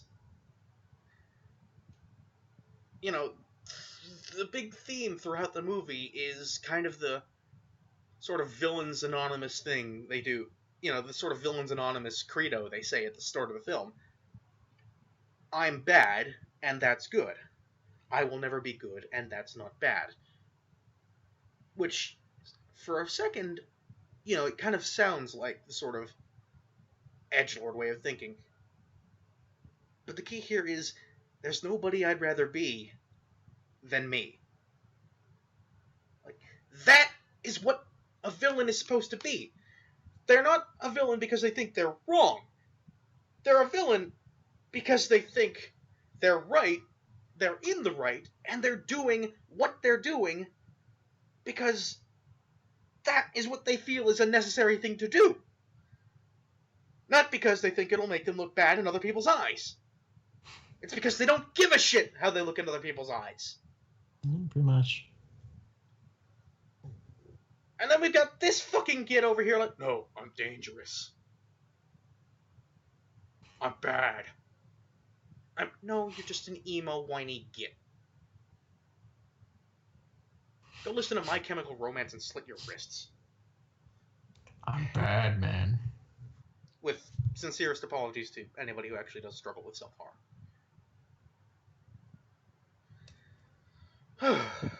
Okay. This is really starting to get a bit long in the tooth, and I really do not mean for it to drag on much longer than it has to, so we'll continue.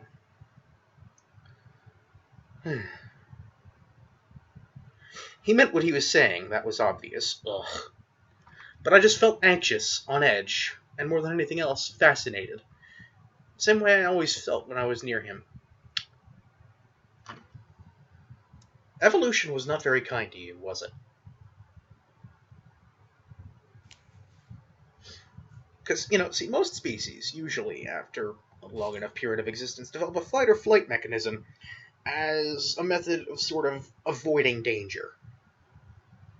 Clearly, that process was completely skipped with whatever species you happen to be, because I don't think it's human.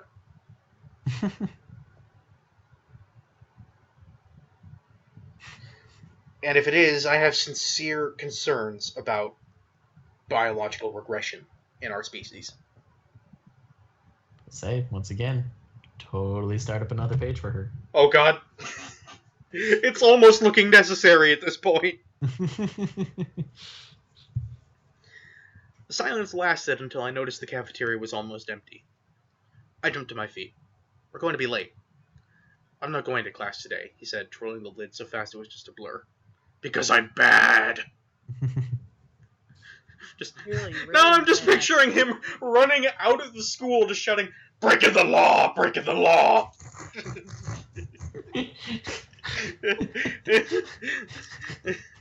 Really? Yes, really. God damn it.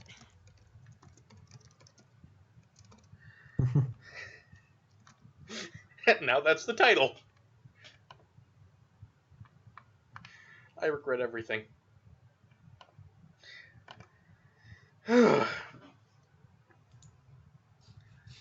Why not? It's healthy to ditch class now and then. He smiled up to me, but his eyes were still troubled. Breaking the law! Breaking the law! Damn it. Well, I'm going, I told him. Not breaking the law! Not breaking the law! Oh, fuck you. I was far too big a coward to risk getting caught. He turned his attention back to his makeshift top. I'll see you later, then. I hesitated, torn, but then the first bell sent me hurrying out the door, with a last glance confirming that he hadn't moved a centimeter. Breaking the law, breaking the law. What fucking American measures things in centimeters?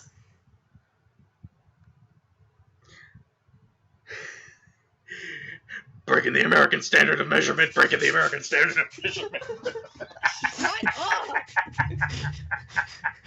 I had This to. is- Okay. I think this is revenge for all the mom's worry. Yes. Yes, it is. Well, it is now, anyway. More than that, I'm just very easily amused. I know.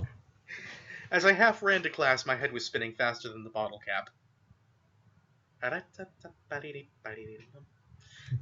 Half.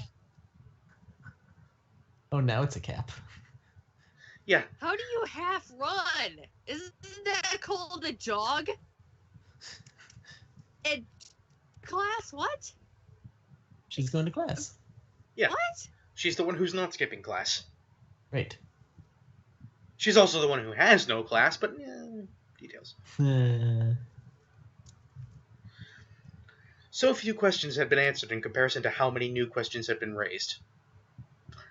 How many times did I just say it just raises too many questions? Yeah. I'm just saying, like, I actually kind of hate how self-aware this book is at some points. Because I know that when the characters say things like this, they're trying to say it like it's some sort of deep and meaningful thing. When no, it's just bad writing. At least the rain had stopped. I was lucky. Mr. Banner wasn't in the room yet. No one cares about the raid at this point. Which is why I wasn't even going to dignify it with a response, but thank you for doing so anyway. I'd argue it at least kind of had to be said.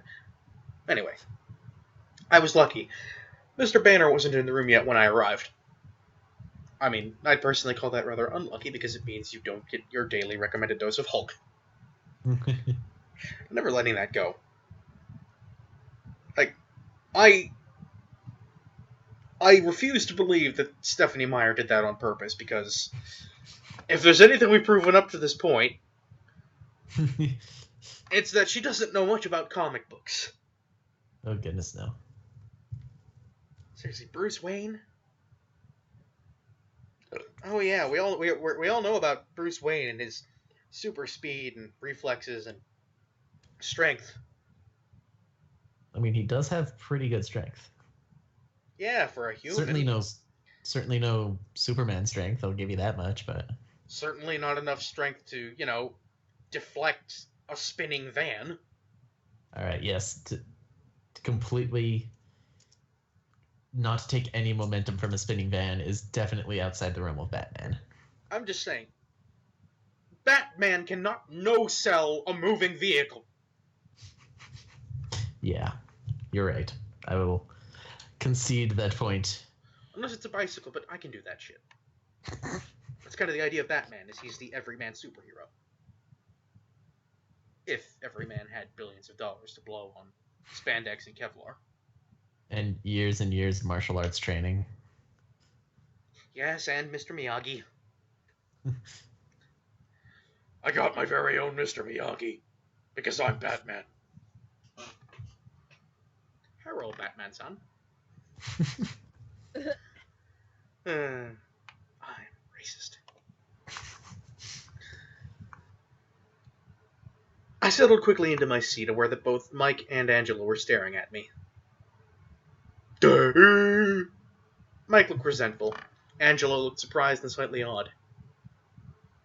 You actually held a conversation with him. Oh my god, No you one is- didn't? Oh my god, you talked to the weird kid and didn't die! Like, what is so awful about... No, wait, that's not the word. Actually, everything is awful about that, but... Like, In the what is history of the school, no one has ever managed to talk to Edward for more than like 2 seconds. He always It's offers... strange no one has. He always it's strange offers... no one has. After go. you. Okay. It's strange no one has thought about the fact that it's a school legend that you can't talk to him. That every graduating class seems to have. Wait. And then the moment you try and ask him about it, he tries to show you his lint collection. I'm sorry, I'm never letting go of the idea of Edward Cullen just being the weird kid. That's it. No supernatural explanation, really. She really did just have a concussion that day and imagined that she saw him.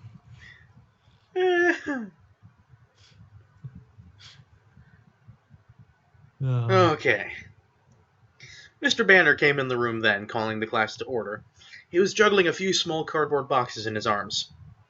Hulk's surprisingly dexterous!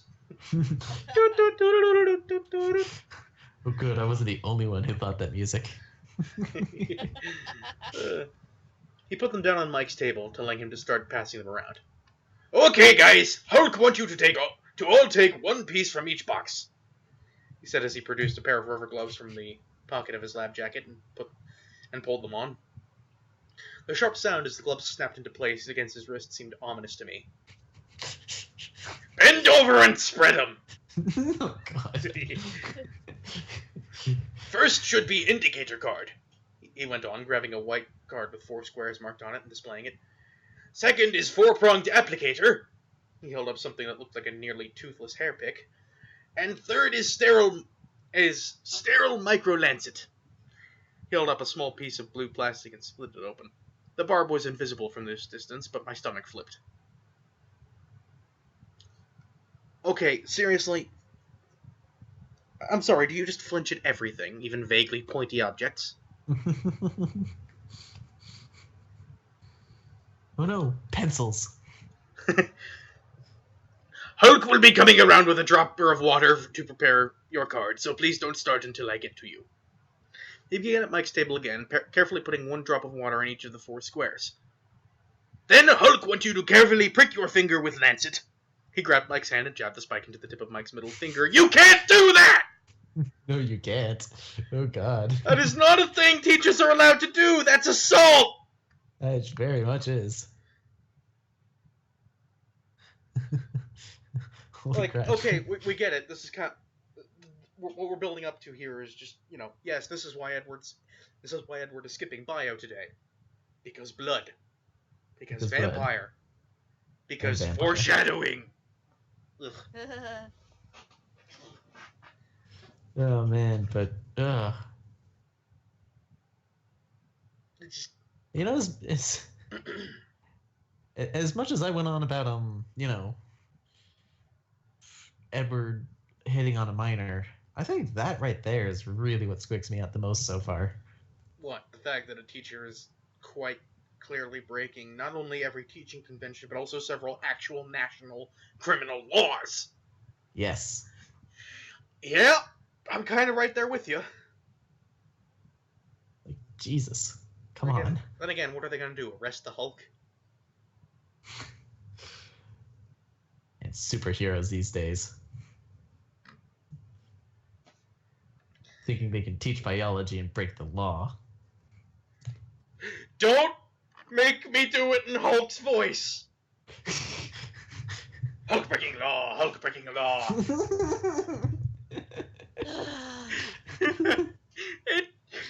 Stop giving me so many opportunities for it!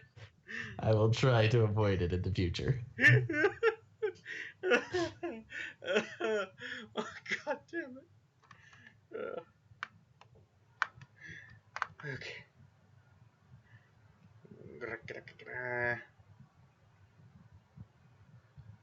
Where was I? I was there. Oh no! Clammy moisture broke out across my forehead. Put small drop of blood on each prong, he demonstrated, squeezing Mike's finger till the blood flowed. Still assault? I swallowed convulsively. Like Kill Bill kind of flowed, or? Oh no. I swallowed convulsively, my stomach heaving. How is Mike just not screaming in terror and agony at this point? It's a great question. And then apply it to card, he finished, holding up the dripping red card for us to see. I closed my eyes. God. What is wrong with you, dude? Apparently it is like Kill Bill levels of flowing. Jeez. I closed my eyes, trying to hear through the ringing in my ears. I'm sure everybody wants me to joke about how much of a wimp Bella Swan is at this point. And they kind of have a point, but at the same time, holy shit, dude! You can't do that! No, goodness no. Not even if you try and justify it with the next line. Red Cross am having blood drive in Port Angeles next weekend, so Hulk thought you should all know your blood type. He sounded proud of himself.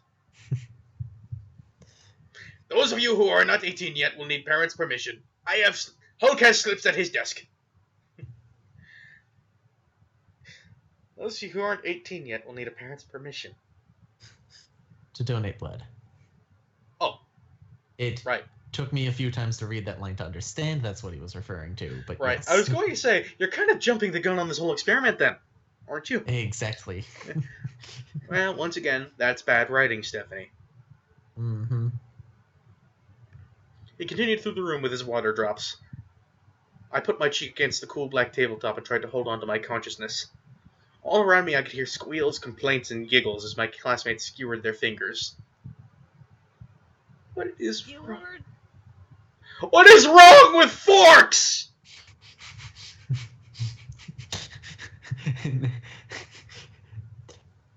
They have yet to evolve into their final form. Sporks. The most detestable of cutlery. I breathed slowly in and out through my mouth.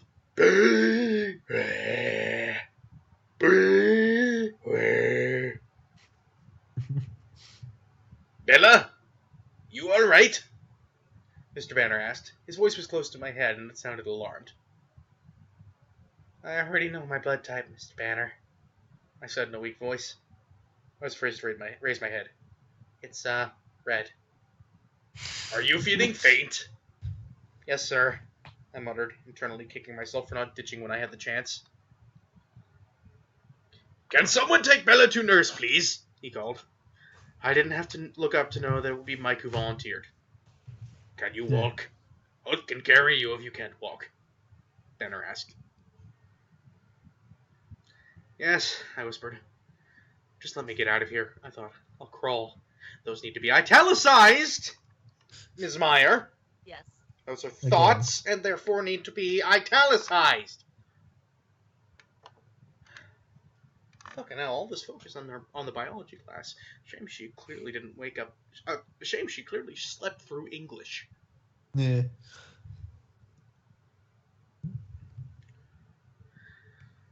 Mike seemed eager as he put his arm around my waist and pulled my arm over his shoulder.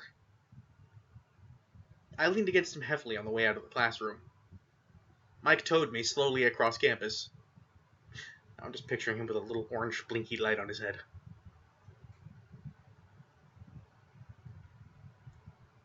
And being voiced by Larry the Cable Guy. I had a feeling that's what you were referencing. Here, talk track now. When we were around the edge of the cafeteria... Tomato without the... Thank you, Larry. When we were on the edge of the cafeteria, out of sight of Building 4 in case Mr. Banner was watching, I stopped. Just let me sit for a minute, please, I begged. He helped me sit on the edge of the walk. And whatever you do, keep your hand in your pocket, I warned. I was still so dizzy. I slumped over on my side, putting my cheek against the freezing, damp cement of the sidewalk, closing my eyes. That seemed to help a little. Wow, you're green, Bella, Mike said nervously. Bella? A different voice called from the distance. No, please let me be imagining that horribly familiar voice. What's wrong? Is she hurt? His voice was closer now, and he sounded upset. I wasn't imagining it. I squeezed my eyes shut, hoping to die, or at the very least not to throw up. And I'm kind of glad that my guess about that was right, because it was either going to be Charlie or Edward. I wasn't sure whether or not to pull out the Jamie Heineman. Fortunately, I chose correctly. Mike seemed stressed. Mike seemed stressed. I can't talk today. I think she's fainted. I don't know what happened. She didn't even stick her finger. Bella? Edward's voice was right beside me. Relieved now. Can you hear me? No, I groaned. Go away. He chuckled. I was taking her to the nurse, Mike explained in a defensive tone, but she wouldn't go any farther. I'll take her, Edward said. I could still hear the smile in his voice. You can go back to class. No, Mike protested. I'm supposed to do it. I'm a good puppy. Suddenly, the sidewalk disappeared from beneath me. My eyes flew open in shock. Edward had scooped me up in his arms as easily as if I weighed 10 pounds instead of 110. Which doesn't sound like a good idea when you're dealing with somebody who's queasy. You know, no sudden movements. Put me down! Please, please let me not vomit on him. He was walking before I finished talking. Hey! Mike called out, already 10 paces behind us. Edward ignored him. You look awful, he told me, grinning. Put me back on the sidewalk, I moaned. The rocking movement of his walk was not helping. He held me away from his body, gingerly, supporting all my weight with just his arms. It didn't seem to bother him. Although it does give me a lovely mental image of him just craning his head to stay away, as far away from her as possible. So, you faint at the sight of blood? He asked. This seemed to entertain him. I didn't answer. I closed my eyes again and fought the nausea with all my strength, clamping my lips together. And not even your own blood, he continued, enjoying himself. I don't know how he opened the door while carrying me, but it was suddenly warm, so I knew we were inside. Oh my! I heard a female voice gasp. That's exactly what I thought too. She fainted in biology, Edward explained. I opened my eyes. I was in the office, and Edward was striding past the front counter towards the nurse's door. Ms. Cope, the red-headed front office receptionist, ran ahead of him to hold it open. Damn, should have been Ross. The grandmotherly nurse looked up from a novel, astonished, as Edward swung me into the room and placed me gently on the crackly paper that covered the brown vinyl mattress on the one cot. That was a bit of a sentence. Oh, yeah. Then he moved to stand against the wall, as far across the narrow room as possible. His eyes were bright, excited. Oh man, I gotta get to watch someone vomit themselves to death. Today is a good day. She's just a little faint, he reassured the startled nurse. They're blood typing in biology. The nurse nodded sagely. Well, there's always one. He muffled a snicker. Just lie down for a minute, honey, and it'll pass. I know, I sighed. The nausea was already fading. Does this happen a lot?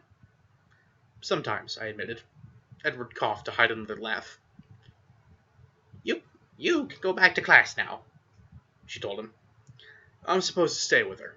He said this with such assured authority that, even though she pursed her lips, the nurse didn't argue it further. I'll go get you some ice for your forehead, dear. Oh, so you'll completely unnecessarily italicize get. Get. Yes. I'll go get you some ice for your forehead. Yes, because clearly that was definitely the word that deserved emphasis in that sentence.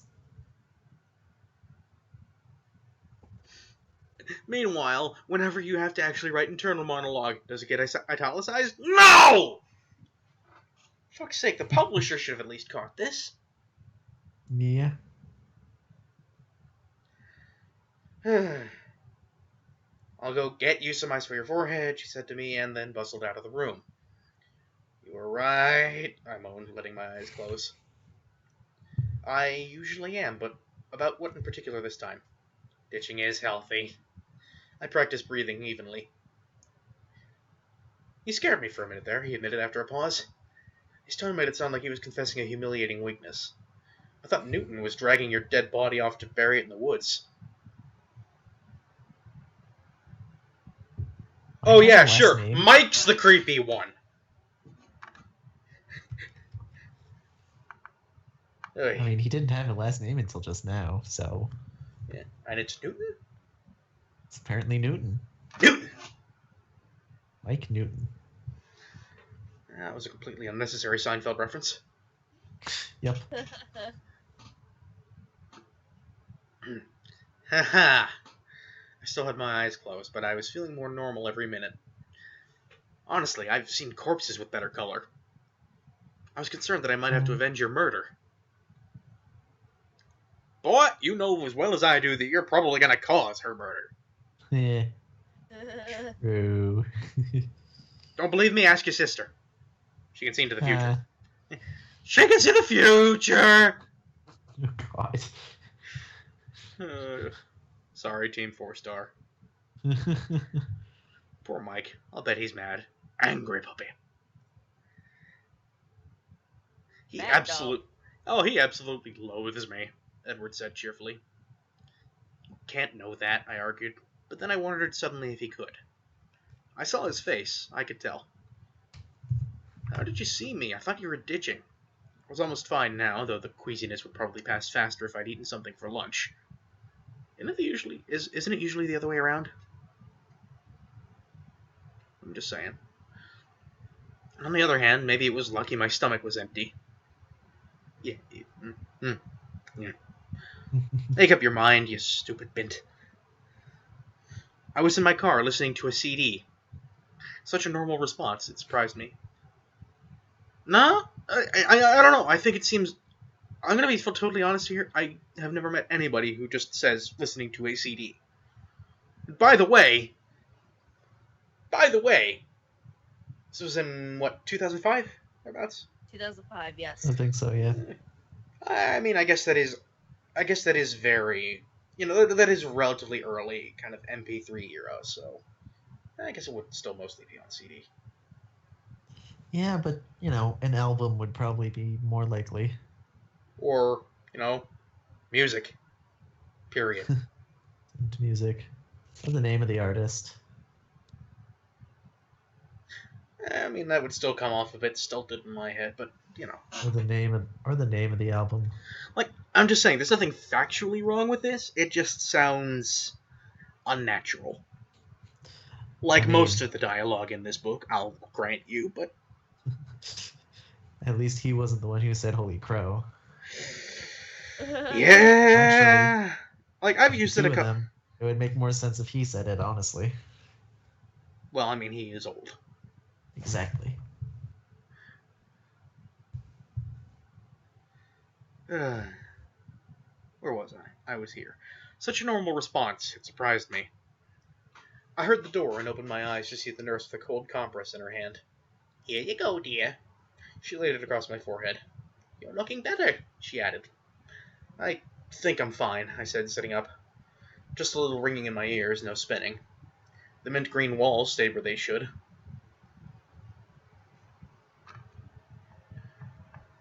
I mean, like, I've been pretty dizzy, but I've never experienced... I can't say I've ever really experienced the walls undulating like an eldritch abomination.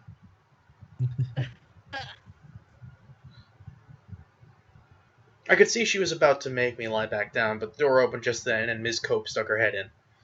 "We've got another one," she warned. I hopped down to free up the cot for the next invalid. Wow, asshole. Yeah. That's not what invalids are. I handed the compress back to the nurse. Here, I don't need this. And then Mike staggered through the door, now supporting a sallow-looking Lee Stevens, another boy in our biology class. Edward and I drew back against the wall to give them room. Ah, no. Go out to the office, Bella. I looked up at him, bewildered. Trust me, go. I spun and caught the door before it closed, darting out of the infirmary. I could feel Edward right behind me. You actually listened to me. He was stunned. I smelled the blood, I said, wrinkling my nose. Lee wasn't sick from watching other people, like me. People can't smell blood, he contradicted. Oh, really? Motherfucker. People can. Yeah. Yeah. Yeah, you can. Blood, like many, many substances in this world, has a scent. Surprise. Yeah. Fucking.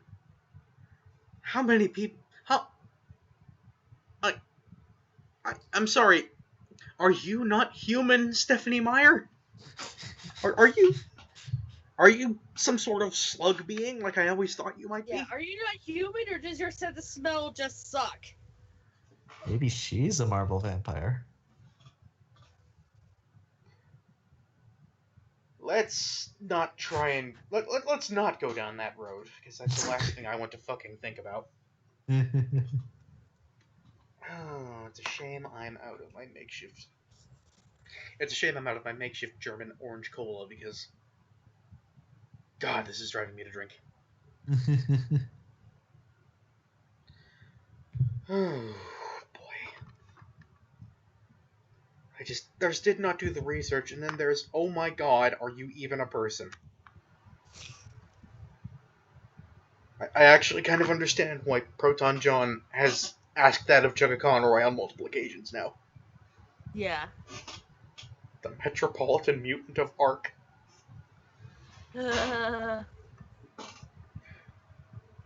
He was staring at me with an unfathomable expression. What? I asked. It's nothing. I've just been spending almost a century believing that only vampires could smell blood like that. Are you a vampire? Should I be afraid of you? No, wait.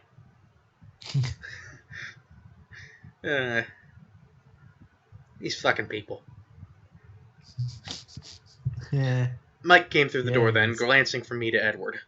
The look he gave Edward confirmed what Edward had said about loathing. He looked back at me, his eyes glum. You look better, he accused. Just keep your hand in your pocket, I warned him again. It's not bleeding anymore, he muttered. Are you going back to class? Are you kidding? I just have to turn around and come back. Yeah, I guess. So are you going this weekend? To the beach. While he spoke, he flashed another glare toward Edward, who was standing against the cluttered counter, motionless as a sculpture, staring off into space. Oh my God, we don't need that. That was...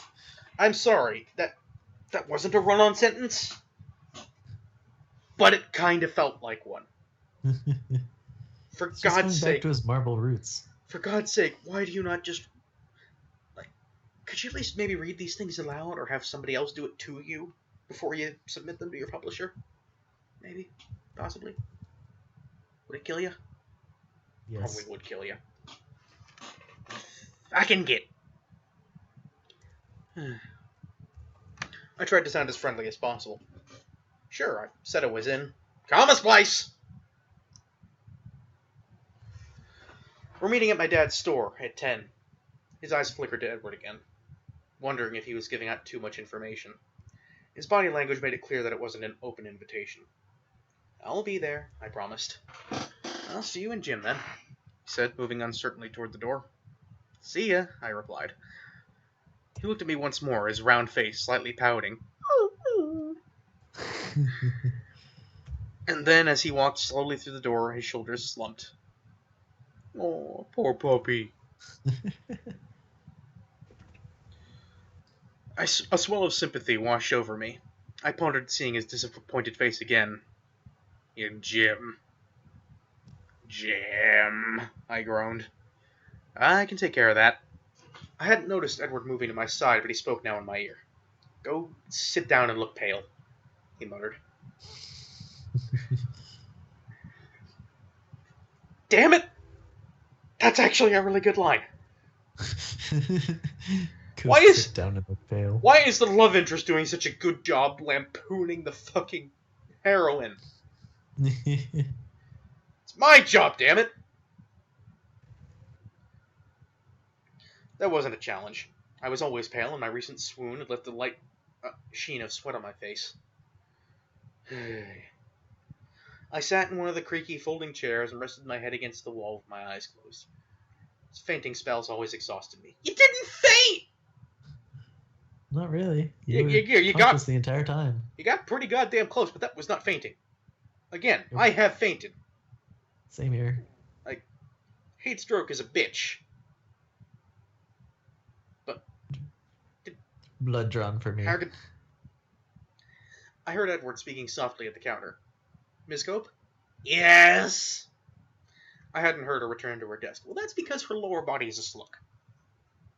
Very quiet movers.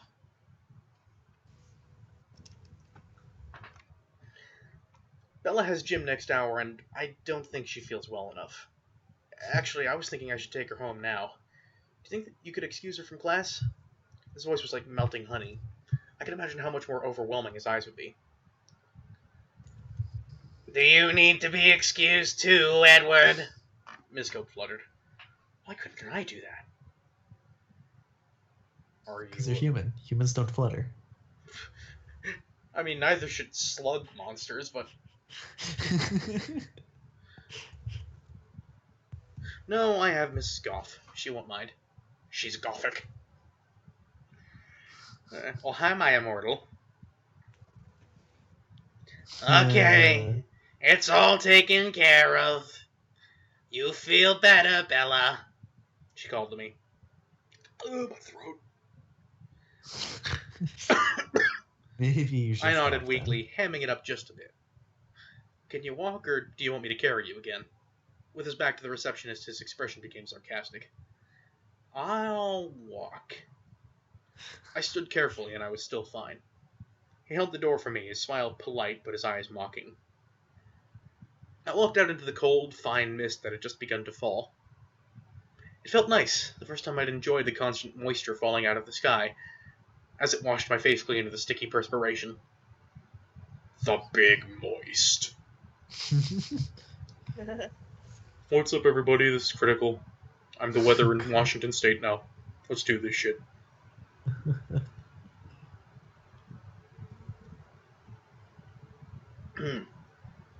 Thanks, I said as he followed me out. It's almost worth getting sick to miss Jim. Anytime. He was staring straight forward, squinting into the rain. Edgy. So, are you going? This Saturday, I mean? I was hoping he would, though it seemed unlikely. Well, I mean, he's only not invited. I couldn't picture him loading up to carpool with the rest of the kids from school. He didn't belong in the same world. But just hoping that he might gave me the first twinge of enthusiasm I'd felt for the outing. Where are you all going? And where are you all going exactly? He was still looking ahead, expressionless. Down to La Bouche. To First Beach. Oh!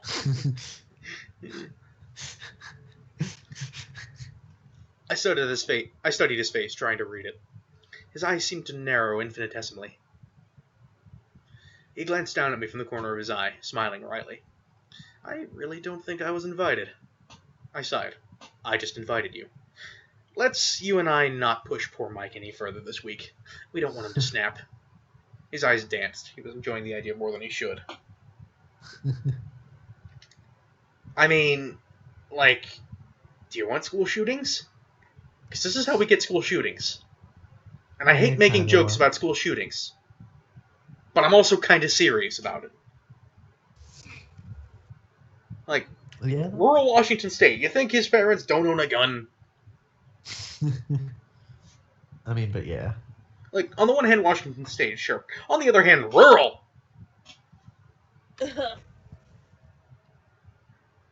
Probably the only county in the entire state that swings red.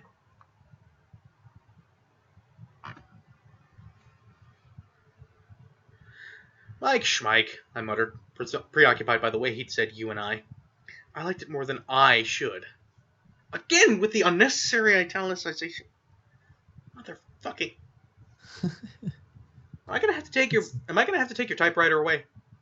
It's just to annoy you at this point. I'm gonna have to take your typewriter away, aren't I, Stephanie? And I know it's a typewriter, because you're old! Holy crow, man. God damn it, why? We were near the parking lot now. I veered left toward my truck. Something caught my jacket, yanking me back. Where do you think you're going? He asked, outraged. Outraged? Outraged. Outraged. I'm just saying, that seems like a bit of an overreaction to me. He was gripping a fistful of my jacket in one hand, still overreacting. I was confused. I'm going home. Didn't you hear me promise to take you safely home? Do you think I'm going to let you drive in your condition? His voice was still indignant. Overreacting? What condition? What about my truck? I complained. I'll have Alice drop it off after school. You know, I just had this interesting mental image of a small goth girl driving an old Chevy, and it's just... I'll be in my bunk. It can wait. Yes. He was towing me towards his car now, pulling me by my jacket. It was all I could do to keep from falling backward. Oh no. Hold on. I've got a thing for this. Talk amongst yourselves while I try and look it up. But I don't know how to talk. It's the thing you have asked me to do. I cannot. What do we talk about is the problem. Just hold on. I've almost got it. Okay. I've got it.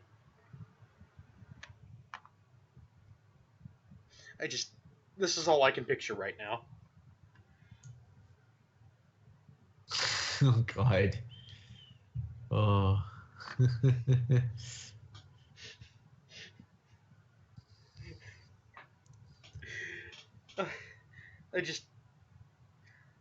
Stephanie, you really need to stop hamstringing your own work by giving me these silly mental images. Very much so.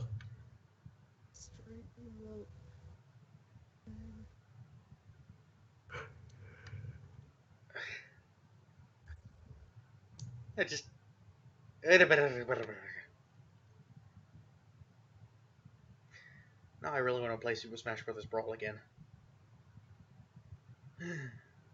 Which would be great if it wasn't stolen from me. Yeah. Whatever.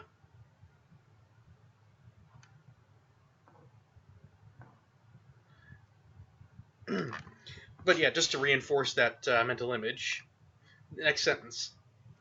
He'd probably just drag me along anyway if I did. Lego!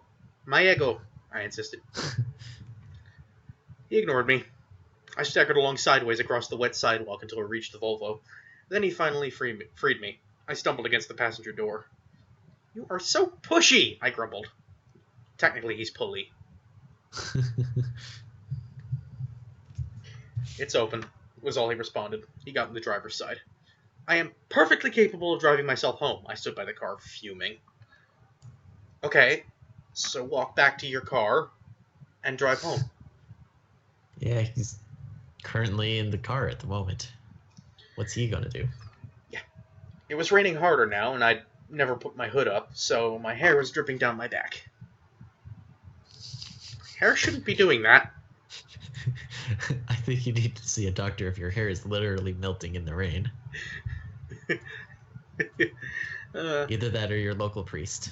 Damn it, they told me this Rogaine was waterproof. He lowered the automatic window and leaned toward me across the seat. Get in, Bella. I didn't answer. I was mentally calculating my chances of reaching the truck before he could catch me. I had to admit they weren't good. I'll just drag you back, he threatened, guessing my plan. I tried to maintain what dignity I could as I got into his car. I wasn't very successful. I looked like a half-drowned cat, and my boots squeaked. Aw, kitty. Squeaky boots. Angry cat. Angry wet kitty. This is completely unnecessary, I said stiffly. He didn't answer. He fiddled with the controls, turning the heater up and the music down. As he pulled out of the parking lot, I was preparing to give him the silent treatment, my face in full pout mode. But then I realized the music playing, and my curiosity got the better of my intentions. Claire de Lune? I asked, surprised. You know Debussy?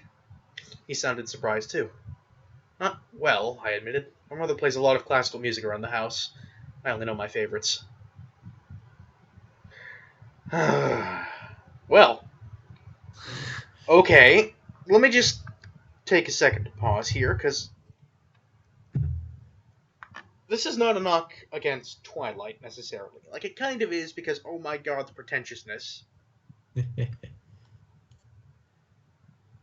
Also, Edward's an old man.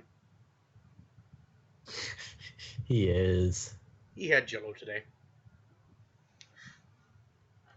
But, second, if the people who are watching this have not seen Wendy's dramatic reading of several chapters of 50 Shades of Grey, I do recommend looking into that right now, because, oh god, I just got some serious insight into one of the scenes in that particular book.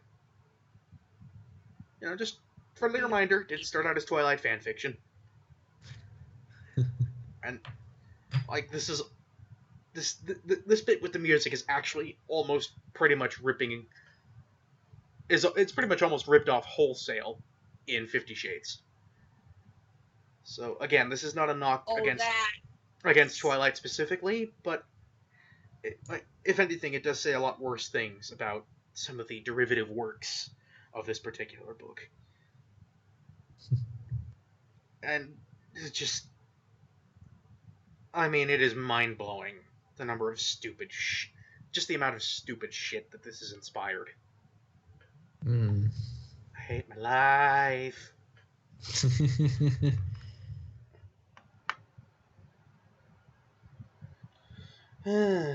It's one of my favorites, too. He stared out through the rain, lost in thought. Man, this guy was old enough to actually see rock music become a thing. And he still listens to Claire de Lune? Apparently. Which, by the way, I think isn't even all that great as a classical piece. Like, I want to stress right now, my father is an old man. And because he's an old man, when I was a kid, when I was a little siglet, if you will, he would drive me to school with the local classical station on, because Cincinnati's like one of the only places in the world these days where you can find a decent local classical station. I have heard Claire de Lune. It's no Rhapsody in Blue. Sure. Oh my god, you uncultured swine! Anyway.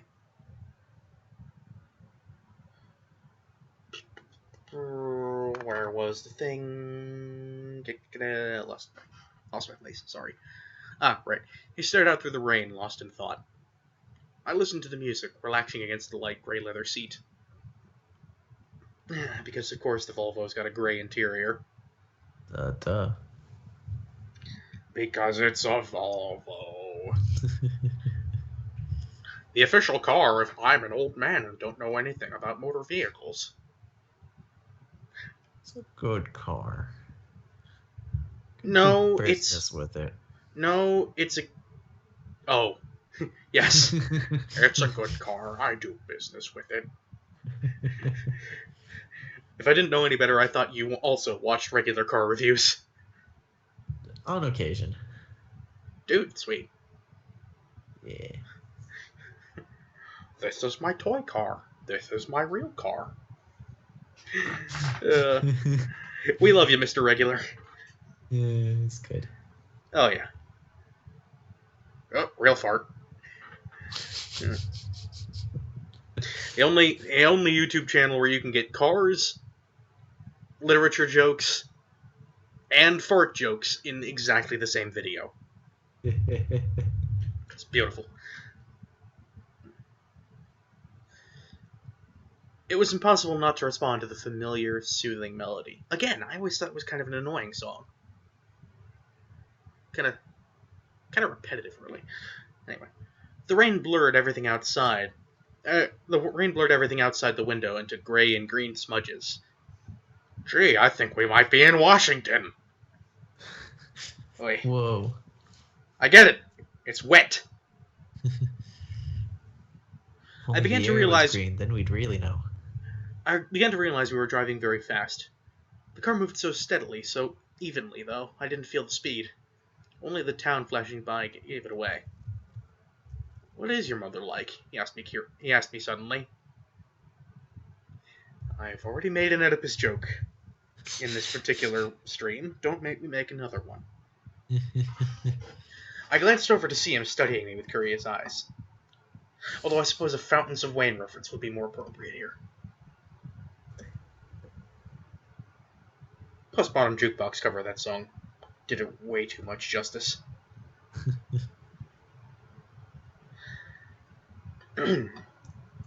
She looks a lot like me, but she's prettier, I said. He raised his eyebrows. I have too much Charlie in me. She's more outgoing than I am and braver. She too, one day, will have a prehensile mustache. Yes! Everyone taking my blood out of the fridge.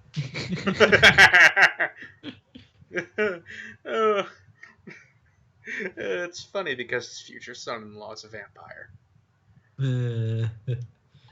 True. She's more outgoing than I am and braver. She's irresponsible and slightly eccentric, and she's a very unpredictable cook. She's my best friend. Oh my god, that is the saddest thing I've ever read. And the quotation marks in the wrong place again. Is it? No, actually, for once it's the right spot. No, never mind. I stopped. Talking about her was making me depressed. Listening to you talk about her is making me depressed. How old are you, Bella? His voice sounded frustrated for some reason I couldn't imagine. Probably because he just realized he most likely can't get away with having a relationship with you unless he wants to break all the statutory rape laws. Shit, I'm old enough to be her great-great-great-grandfather. This isn't gonna work. But I'm gonna do it anyway!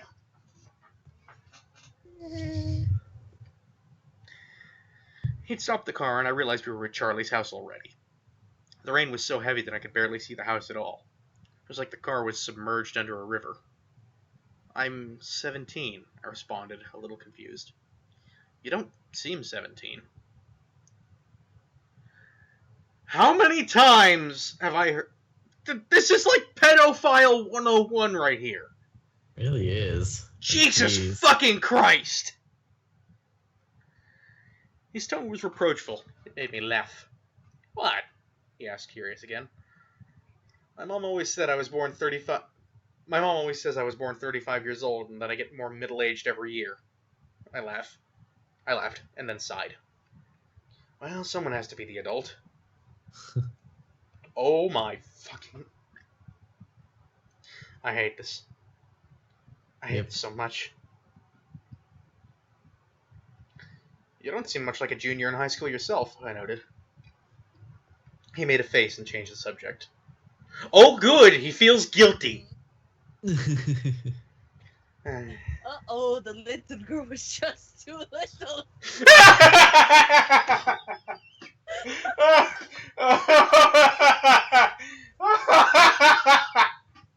God damn it. Why am I... Didn't go there. Oh. God damn it. Oh. Oh, boy.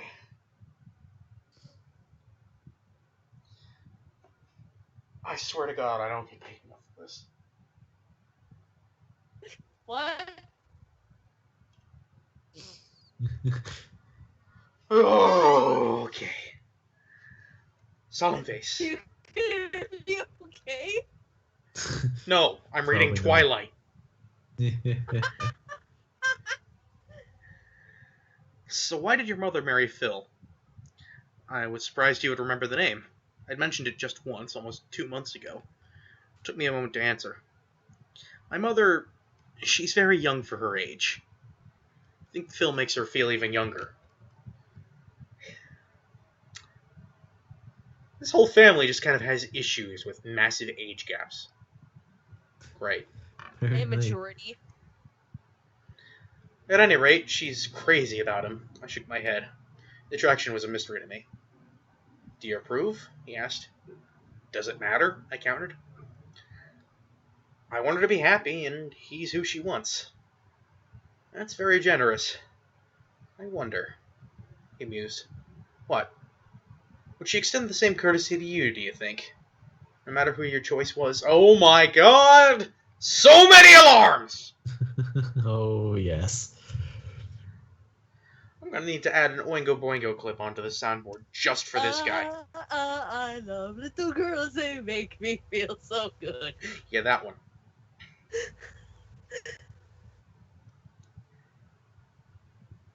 How did this become a thing? Where was I? I was here. Oh, goody. He was suddenly intent, his eyes searching mine. I think so, I started. But she's the parent, after all. It's a little bit different. No one too scary, then, he teased. I grinned in response. What do you mean by scary? Multiple facial piercings and extensive tattoos? Ooh. Yes, please. What? Look, are you surprised the guy who's really into punk rock thinks that's kind of sexy? I mean, I think that's pretty cool looking. I have problems, excuse me. Yes, you do have problems, but then again, we're talking about the same guy who I can tease with my I guess voice. I really shouldn't be surprised at this point. Don't do it!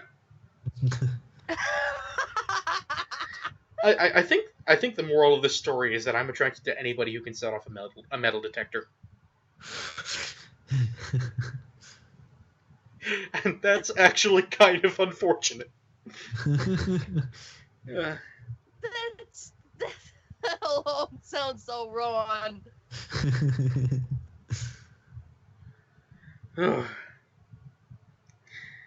That's one definition, I suppose. What's your definition? But he ignored my question and asked me another. Do you think that I could be scary? They don't care if I'm a one-way mirror. They're not frightened by my cold exterior. They don't ask me questions. They don't want to scold me. They. Damn it. Are you getting the They point? don't. Y'all getting the point here? Answers. They just want to hold me. I think y'all are getting the point here, yeah? I mean, the point, sure. He raised one eyebrow, and the faint trace of a smile lightened his face. I thought for a moment, wondering whether the truth or a lie would go over better. I decided to go with the truth. I think you could be, if you wanted to. Are you frightened of me now? The smile vanished, and his heavenly face was suddenly serious. No, but I answered too quickly. The smile returned. So now are you going to tell me about your family? I asked to distract him. It's got to be a much more interesting story than mine. He was instantly cautious. What do you want to know? The Cullens adopted you, I verified. Yes. I hesitated for a moment. What happened to your parents? They died many years ago. His tone was matter of fact. Right, well. I mean, he's not lying, I guess. Way to kill the mood there, Edward. Well, I mean, also, many years ago. But if he says that now, he's just gonna to probably make her even more curious as opposed to scaring her away now that I think about it. Look, the hearse was horse-drawn. Let's just put it that way.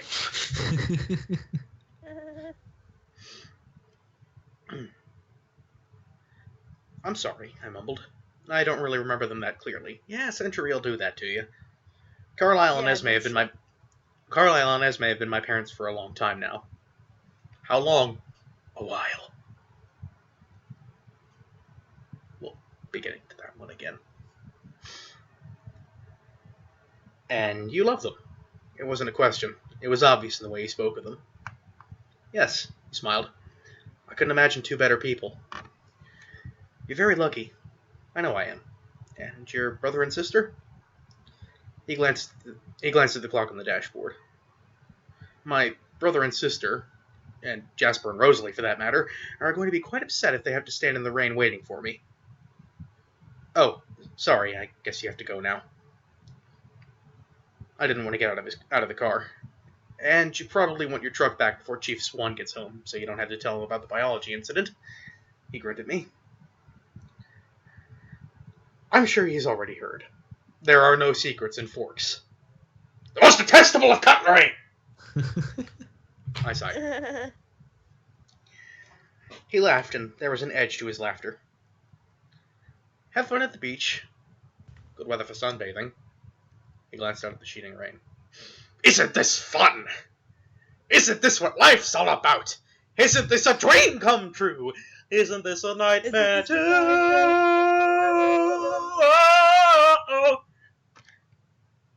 You're just making it too easy for me, Stephanie. Y'all are weird.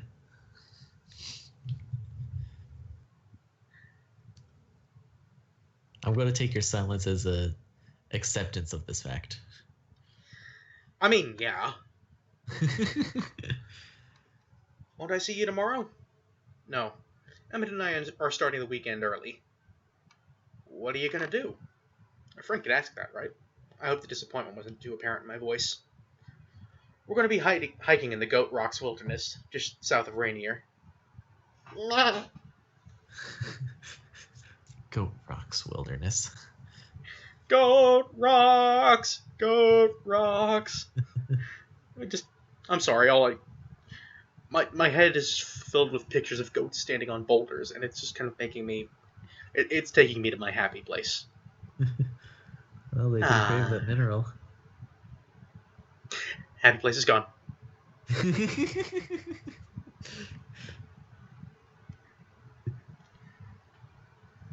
I remember Charlie had said the Cullens went camping frequently. Oh, well, have fun. I tried to sound enthusiastic. I don't think I fooled him. A smile was playing around the edges of his lips. Will you do something for me this weekend? He turned to look me straight in the face, utilizing the full power of his burning gold eyes. Send nudes!